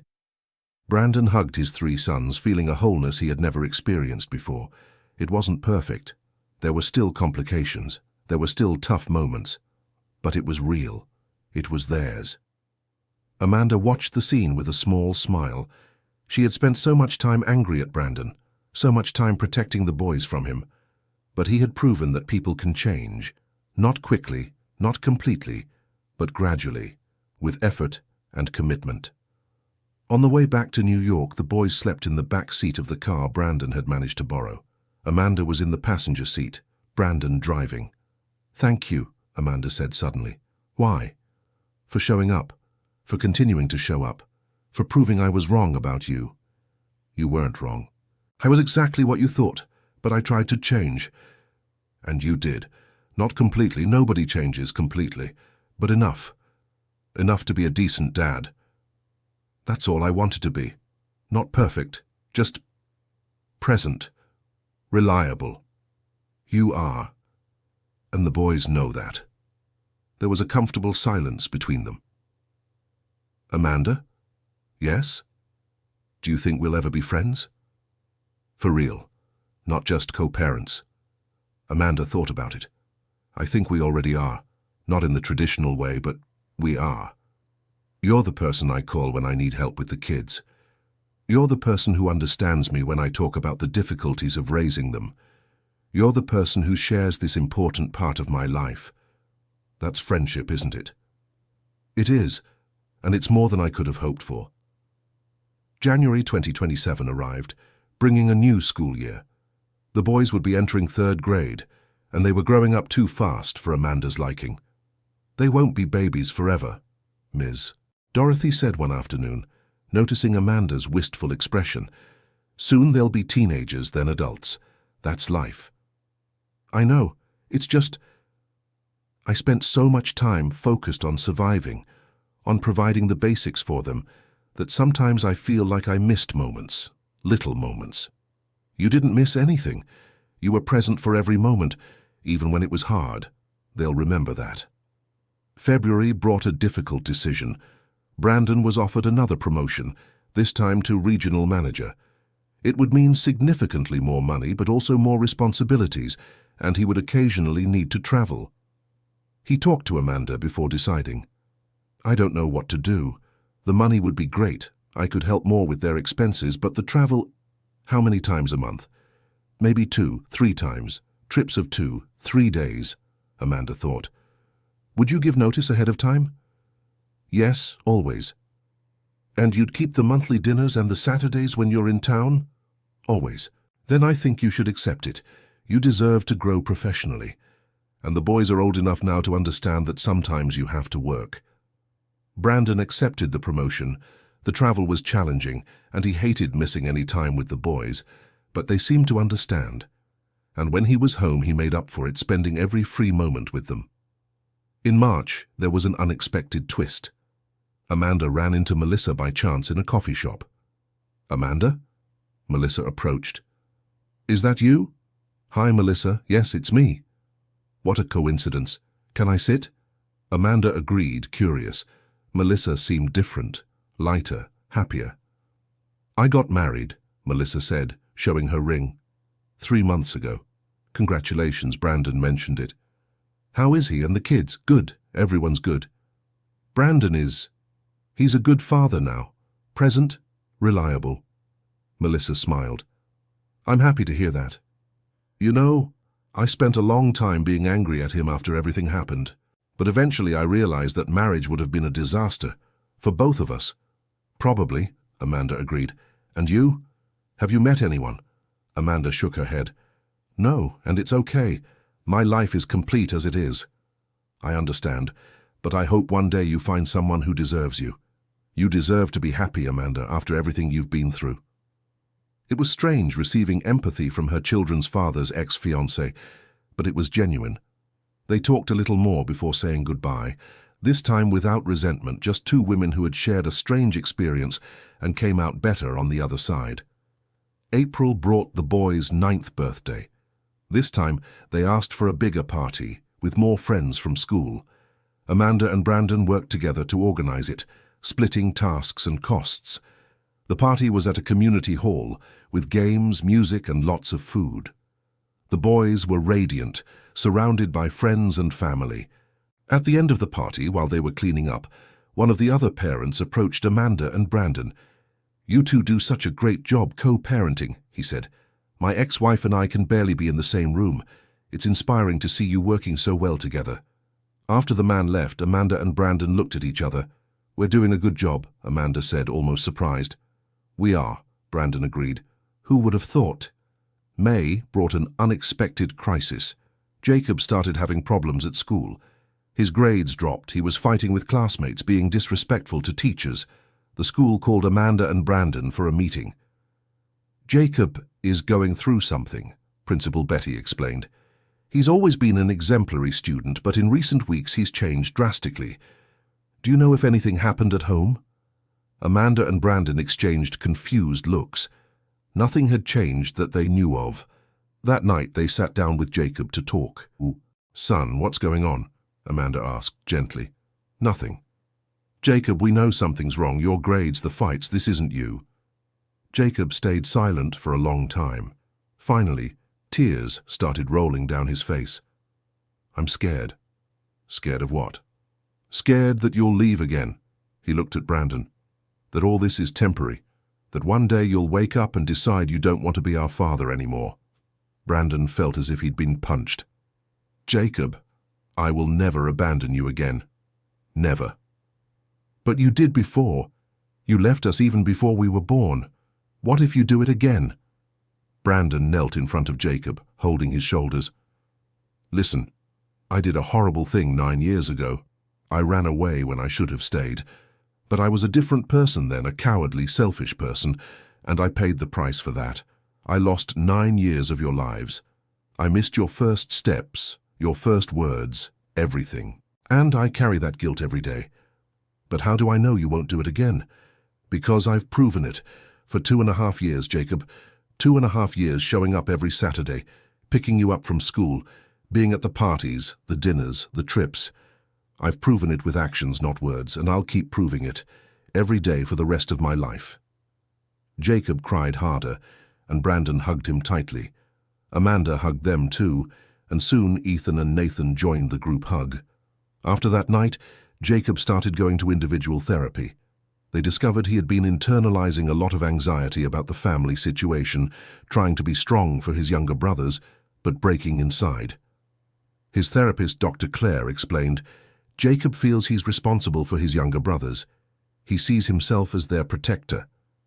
So he's afraid that if their father leaves again, it will be his fault for not being good enough to make him stay." It was too much pressure for a 9-year-old to carry.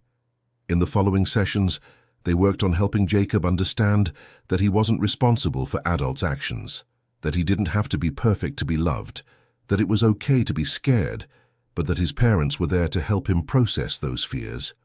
Slowly, Jacob began to improve. His grades went up again, the fights stopped. But more importantly, he started expressing his feelings instead of keeping them inside. June arrived, bringing harvest festivals and winter school breaks. The boys asked to spend a week with Brandon at his apartment. Amanda hesitated. A week was a long time. "I promise to take good care of them," Brandon assured her, "and you deserve a break. When was the last time you had time just for yourself?" Amanda couldn't remember. "All right," she finally agreed. 1 week. That week was transformative for Brandon. It wasn't just visiting his kids or picking them up from school. It was being a full-time dad. Waking up with them, making breakfast, mediating fights, making sure they brushed their teeth, putting them to bed. It was exhausting and wonderful at the same time. In the middle of the week, Ethan woke up with a fever. Brandon, alone, had to handle the situation. He called Amanda, who guided him but said she trusted him to take care of it. Brandon stayed up all night, checking Ethan's temperature, giving medicine at the right times, putting cold compresses on him. By morning, Ethan was better, and Brandon was completely worn out from exhaustion. "Thank you for taking care of me, Dad," Ethan said, his voice still weak. "Always, son. Always." When Amanda picked up the boys at the end of the week, they didn't want to leave. "Can we stay longer?" Nathan asked. "Not this time, but we can do this again. How about next break?" The boys agreed, and Brandon felt proud. He had done it. A whole week taking care of his kids alone, and no one got hurt or starved. "How was it?" Amanda asked when they were alone. "Hard. Really hard." "Amanda, seriously, I don't know how you did this alone for years. I had 1 week and I'm already exhausted. You get used to it. Or at least you learn to function while exhausted. I have even more respect for you now, if that's possible." Amanda smiled. "You did well. The boys came back whole, happy, well-fed. You're a good father, Brandon." They were words Brandon never thought he'd hear from Amanda, and they meant everything to him. July was quiet, normal routine, work, school, family gatherings. August brought a surprise. Miss Dorothy had a health issue, nothing serious, but she needed to stay in the hospital for a few days for observation. The boys were worried. Miss Dorothy had become a constant presence in their lives, and the thought of losing her scared them. "Is she going to be okay?" Nathan asked, crying. "She will," Amanda assured him. "Grandma is strong, she just needs some rest." They visited Ms. Dorothy in the hospital every day. The boys made drawings for her, told her stories from school, made her laugh. During one of the visits, Ms. Dorothy called Brandon aside. "Son, I'm fine, but this made me think. I'm not going to be here forever. Mom, don't talk like that. It's true, and I want you to know that I'm proud of you, of who you've become. You're not the same man who was at that altar 3 years ago. You've grown, matured, become a real father. You taught me. You never gave up on me, even when I deserved to be given up on. Mothers never give up on their children, even when they should." She smiled weakly. "But you made it easier in recent years, gave me wonderful grandchildren to know, showed me that redemption is possible. I love you, Mom." "I love you too, son." Ms. Dorothy was discharged after 4 days and returned home with orders to rest more and stress less. The boys were relieved, and the monthly dinners took on a new meaning, precious time with the grandmother they loved. September arrived, marking exactly 3 years since the wedding that never happened. Brandon was at home, scrolling through old photos on his phone, when he came across a picture from the wedding day. Him at the altar looking confident and arrogant. He barely recognized that man. 3 years had changed everything. His phone rang. It was Jacob. "Dad, can you come over? We want to talk to you about something." "Now? It's 8 at night. Please? It's important." Worried, Brandon got in his car and went to Amanda's apartment. When he arrived, the 3 boys and Amanda were waiting. "What happened? Is everything okay?" "Everything's fine," Jacob assured him. "We just wanted to give you something." The 3 boys pulled a paper from behind their backs. It was a drawing, made by them together. It was a family. A woman, a man, 3 boys, and an older lady. Everyone smiling, all together. At the bottom, in careful letters, it said, "Our family. Different, but perfect." Brandon felt tears in his eyes. "You made this for me." "We wanted you to know," Ethan explained, "that we don't need you to be perfect. We just need you to be you, our dad. And that we love you," Nathan added, "even when you don't live here, even when you travel for work. We always love you." Brandon couldn't hold back the tears. He hugged the 3 boys, holding them tight. "I love you too, more than I can express. You 3 are the best thing I've ever done in my life." Amanda watched the scene with a smile. They had come so far, from a shattered marriage and revealed secrets to this, a functional, loving family, even if not traditional. October brought Halloween, and the boys insisted that Brandon go trick-or-treating with them. It was strange and wonderful at the same time. walking through the neighborhood with three little ghosts, listening to them laugh and compare their candy bags. A neighbor commented, "You have beautiful children." You. Plural, as if he and Amanda were a couple. Brandon didn't correct them. It didn't matter what people thought. What mattered was that he was there, present, participating in his children's lives. November was busy with preparations for the end of the school year. The boys had presentations, final projects, parties. Amanda and Brandon divided responsibilities. Who would go to which event? Who would help with which project? It worked like a well-oiled machine. They had learned to communicate effectively, to share tasks, to trust each other. At a parent-teacher meeting at school, Mrs. Wilson commented, "You two are an example of healthy co-parenting. The boys are so well-balanced, so happy. They clearly come from a loving home." After the meeting, walking to the cars, Amanda said, "We really did something right, huh? Despite all the difficulties, all the complications, we created a healthy environment for them." "We did," Brandon agreed. "Or rather, you did. I only helped in the last few years." "Don't downplay your part. You showed up, Brandon. That counts more than you think." December arrived, bringing the third Christmas they would spend together. This time, the boys wanted to do something special for the family. "We want to make dinner," Jacob announced. "We'll cook, serve, everything, to thank you for everything you do for us." Amanda and Brandon were touched. They supervised, of course, but let the boys take the lead. The result was chaotic. The kitchen became a disaster, the rice was a little burnt, the salad had too much salt. But when everyone sat down to eat, Brandon looked around the table. His three children, proud of their upbringing. Amanda, smiling despite the burnt rice. Ms. Dorothy, recovered and strong. And him, there in the middle, part of something real. "I'd like to make a toast," Brandon said, raising his glass of soda. "To this strange, complicated, imperfect, but completely our family. Thank you for accepting me back, even when I didn't deserve it. Thank you for teaching me what really matters in life." To family, everyone toasted together. January 2028 brought changes. The boys would enter 4th grade. Brandon now had 3 years of sobriety from his previous selfish tendencies. Amanda had a stable job, decent pay, security for the first time in years.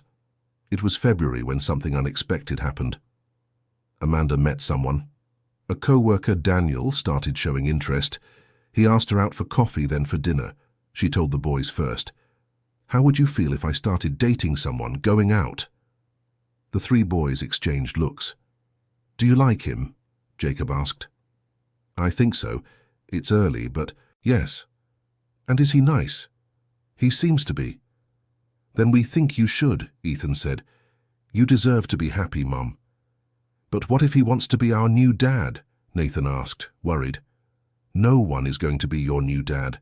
You already have a dad. Daniel would be, I don't know, a cool adult in your lives, but only if you're comfortable." The boys agreed to meet Daniel before Amanda started dating seriously. The first meeting was awkward, but Daniel was genuinely nice. He didn't try to be their dad, didn't try to buy their affection with gifts. He just talked to them like people. When Amanda told Brandon about Daniel, he was surprised by his own reaction. He expected to feel jealous or angry or something negative, but what he felt was relief. Relief that Amanda was finally allowing herself to be happy. "How do you feel about it?" he asked Amanda. "Scared, excited, confused. It's been so long I don't even remember what dating is like." "You deserve it. You deserve to be happy. And you? Have you met anyone?" Brandon shook his head. "No. Honestly, my focus has been on the boys, work, improving myself. Romance can wait." "But are you open to it? Someday?" "Someday, maybe. But it would have to be someone who understands my kids come first. Always. And they should. Anyone you date needs to understand your family dynamic." Amanda started dating Daniel officially in March. It was strange for everyone at first, but they adjusted. Daniel was respectful of boundaries, never tried to replace Brandon, and genuinely seemed to like Amanda for who she was. The monthly dinners continued, without Daniel. That was sacred time for the core family. Amanda, Brandon, the boys, Ms. Dorothy. But Daniel sometimes joined other events and gradually became part of the wider network of people who cared for the boys. April brought the boys' 10th birthday. A decade. Brandon could hardly believe it. His babies, whom he'd never seen as babies, were now 10-year-olds. The party was big. Friends from school, family, some of Amanda's co-workers. Daniel was there helping with organization. Brandon found himself talking to him, and it was surprisingly not uncomfortable. "You're a lucky guy," Daniel commented, watching the boys. 3 amazing kids. "I am. It took me a while to realize it, but I am. And Amanda is an incredible woman. I promise I'll treat her well." "I know. I see how you look at her. And if you didn't, the boys would tell me, and I'd have to have a very serious talk with you," Brandon said, half joking, half serious. Daniel laughed. "Understood. Message received." May was marked by an important conversation. The boys were growing up and began asking more complex questions about why Brandon had really left, about what had happened at that wedding 3 years ago. Amanda and Brandon sat down with them and told the full story, without embellishments, without omitting the bad parts. They talked about how Brandon was too ambitious, how he put money before family, how he ran from his responsibilities. They also talked about the wedding, how Amanda showed up with them, how everything exploded. "So, basically, we destroyed your marriage," Jacob concluded. "No," Brandon corrected firmly. "I destroyed my own marriage by building it on lies. You saved me from a huge mistake. If I had married Melissa, I would have been miserable. And she would have been miserable. You forced me to confront who I really was." "And did you like what you saw?" Ethan asked. "No, I hated it. I hated realizing I was cowardly, selfish, shallow, but it was necessary, because only after seeing who I really was could I begin to change." The boys absorbed all this. Finally, Nathan asked, "But have you really changed? Or are you just pretending?" It was a fair question, and Brandon thought carefully before answering. "I have changed. Not completely. I still have moments of selfishness, moments where I think of myself first, but now I recognize those moments and make a conscious effort to act differently, and over time it became easier. Now, putting you first isn't a sacrifice, it's just natural." The boys seemed satisfied with the answer. They had a more adult understanding now of the complexity of the situation, and yet chose to love and trust Brandon. June brought school holidays. The boys spent 2 weeks with Brandon, and this time it was smoother. They had a routine, knew what to expect. Brandon even managed to take a week off to spend quality time with them. They went to the zoo, the museum, to parks. They did simple but meaningful things. And at the end of the 2 weeks, when Amanda came to pick them up, the boys were sad to leave, but happy to return home. "See you Saturday," Brandon said, as always. "See you," they replied, as always. It was routine. It was comfort. It was family. July was quiet. August, too. September brought reflection. 4 years since the wedding that didn't happen. 4 years of redemption journey. Brandon was in the apartment alone when he decided to write a letter, not to send, just to process. A letter to himself from 4 years ago. "Brandon, in a few hours you'll be at the altar, about to marry Melissa for all the wrong reasons. You'll see Amanda walk in with 3 kids, and your world will fall apart. I wanted to tell you that it will be okay. Actually, it will be better than okay. It will be hard. There will be moments where you'll want to give up, moments where you'll feel the pain is too much. But on the other side of that pain, something amazing is waiting. You will get to know your sons, truly know them. Jacob, who is wise beyond his years. Ethan, who is kind and diplomatic. Nathan, who feels everything deeply but isn't afraid to express it. You will learn what truly matters in life. It's not money, not status, not appearances, it's connection, it's love. It's being present.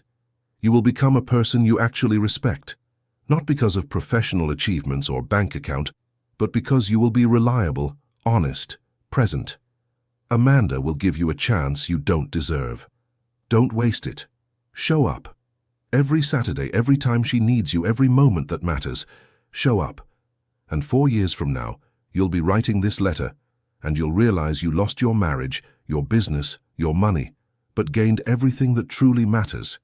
It's worth it. Every moment of pain, every humiliation, every difficulty, it's worth it. You in the future. Brandon stored the letter in a drawer. He wasn't going to send it anywhere, but writing it had been cathartic. October 2028 brought a surprise. Amanda and Daniel got engaged. It wasn't a shock. They had been dating for over a year. They were clearly happy together. But still, it was a mental adjustment for everyone. "How do you guys feel about this?" Amanda asked the boys. "Happy for you," Jacob said. "Daniel is cool. And he doesn't try to be our dad," Ethan added. "He's just Daniel. It's fine."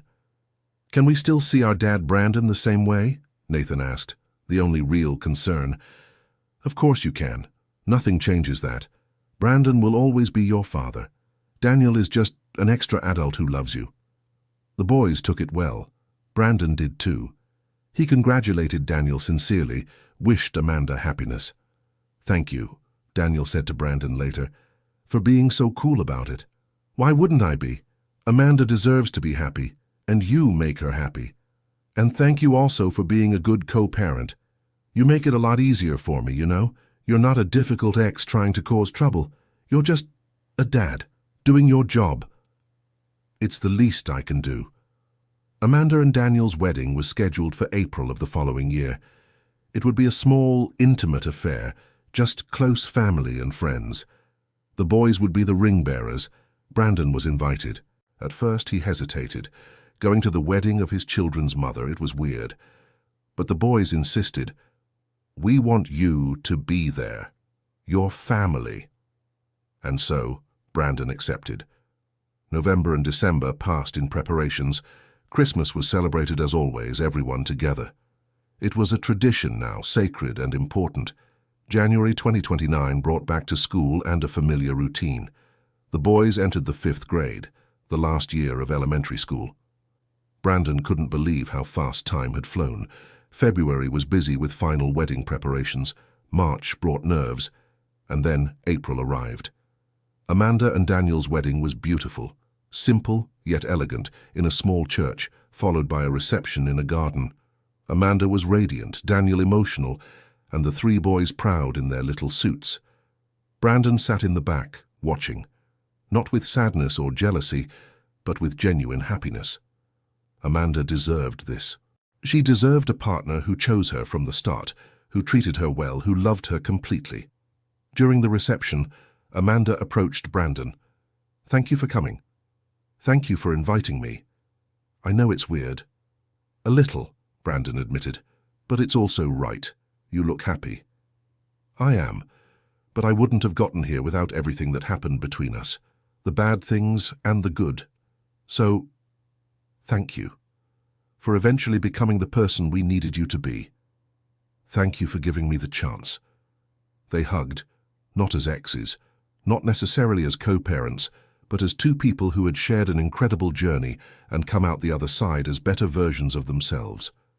The boys danced at the reception, ate too much cake, laughed with uncles and aunts, and when the day ended, they went home with Amanda and Daniel to their new life, while Brandon returned to his apartment alone. But he didn't feel alone. He had his children, his job, his mother, his inner peace. He had built a life that meant something. May brought a professional change. Brandon was offered an even better position at the company, regional sales director. It was the kind of position he would have sold his soul for 5 years ago. But now, he had conditions. "I accept, but my weekends are non-negotiable, and I need to be able to take time off for my kids' school events, and I can't travel more than 3 times a month." His boss agreed. Brandon had proven his worth, and the company respected his priorities. June brought a 5th grade graduation for the boys. It was a mini graduation, just marking the transition to middle school. But it was meaningful. Brandon and Amanda were sitting side by side, Daniel on the other side of Amanda. Ms. Dorothy was between Brandon and a friend. When the boys' names were called, everyone applauded loudly. Jacob Wilson Taylor, Ethan Wilson Taylor, Nathan Wilson Taylor. 3 boys who had overcome so much. Three boys who were incredible despite and because of their circumstances. After the ceremony, they took pictures, the whole family together. Brandon, Amanda, Daniel, the boys, Miss Dorothy. It was a strange, non-traditional, complicated family, but it was theirs and it worked. July brought a trip. All together, Brandon included, went to the beach for a week. It was the boys' idea, and both Amanda and Daniel agreed. It was surreal. Brandon, Amanda, Daniel, and three kids in a beach house. But it worked. They cooked together, played together, talked. Daniel never tried to compete with Brandon, and Brandon respected Daniel's role in Amanda's life, and by extension, the children's. One night, after everyone had gone to sleep, Brandon was on the porch looking at the stars when Daniel joined him. "Can I say something?" Daniel asked. "Of course." "I admire you. Seriously. What you did, admitting your mistakes and working to fix them, isn't easy. Many men in your position would have just disappeared again. I almost did. But you didn't. You stayed. And those boys over there, they're amazing because of you and Amanda. You two created something special. Mostly her. I only helped in the last few years. Don't downplay your part. The last 5 years matter as much as the first ones. Maybe even more because you chose to be present." Brandon looked at Daniel with new respect. "Thank you. For loving Amanda, for being good to the boys, for not making this harder than it needs to be. It's easy when everyone is doing their part." August arrived bringing anxiety. The boys would enter 6th grade, new building, new teachers, new challenges. They were growing up too fast. "It seems like yesterday they were babies," Amanda commented one afternoon. "Do you remember?" "I don't." "I missed that," Brandon said, the old guilt surfacing. "But you're here now, and they know that. That's what matters." September 2029 marked 5 years since the broken marriage, 5 years since everything changed. Brandon was at home when the boys showed up. They had taken the bus alone. They were old enough now, because they wanted to surprise him. "What are you guys doing here?" he asked, surprised but happy. "We wanted to give you something," Jacob said.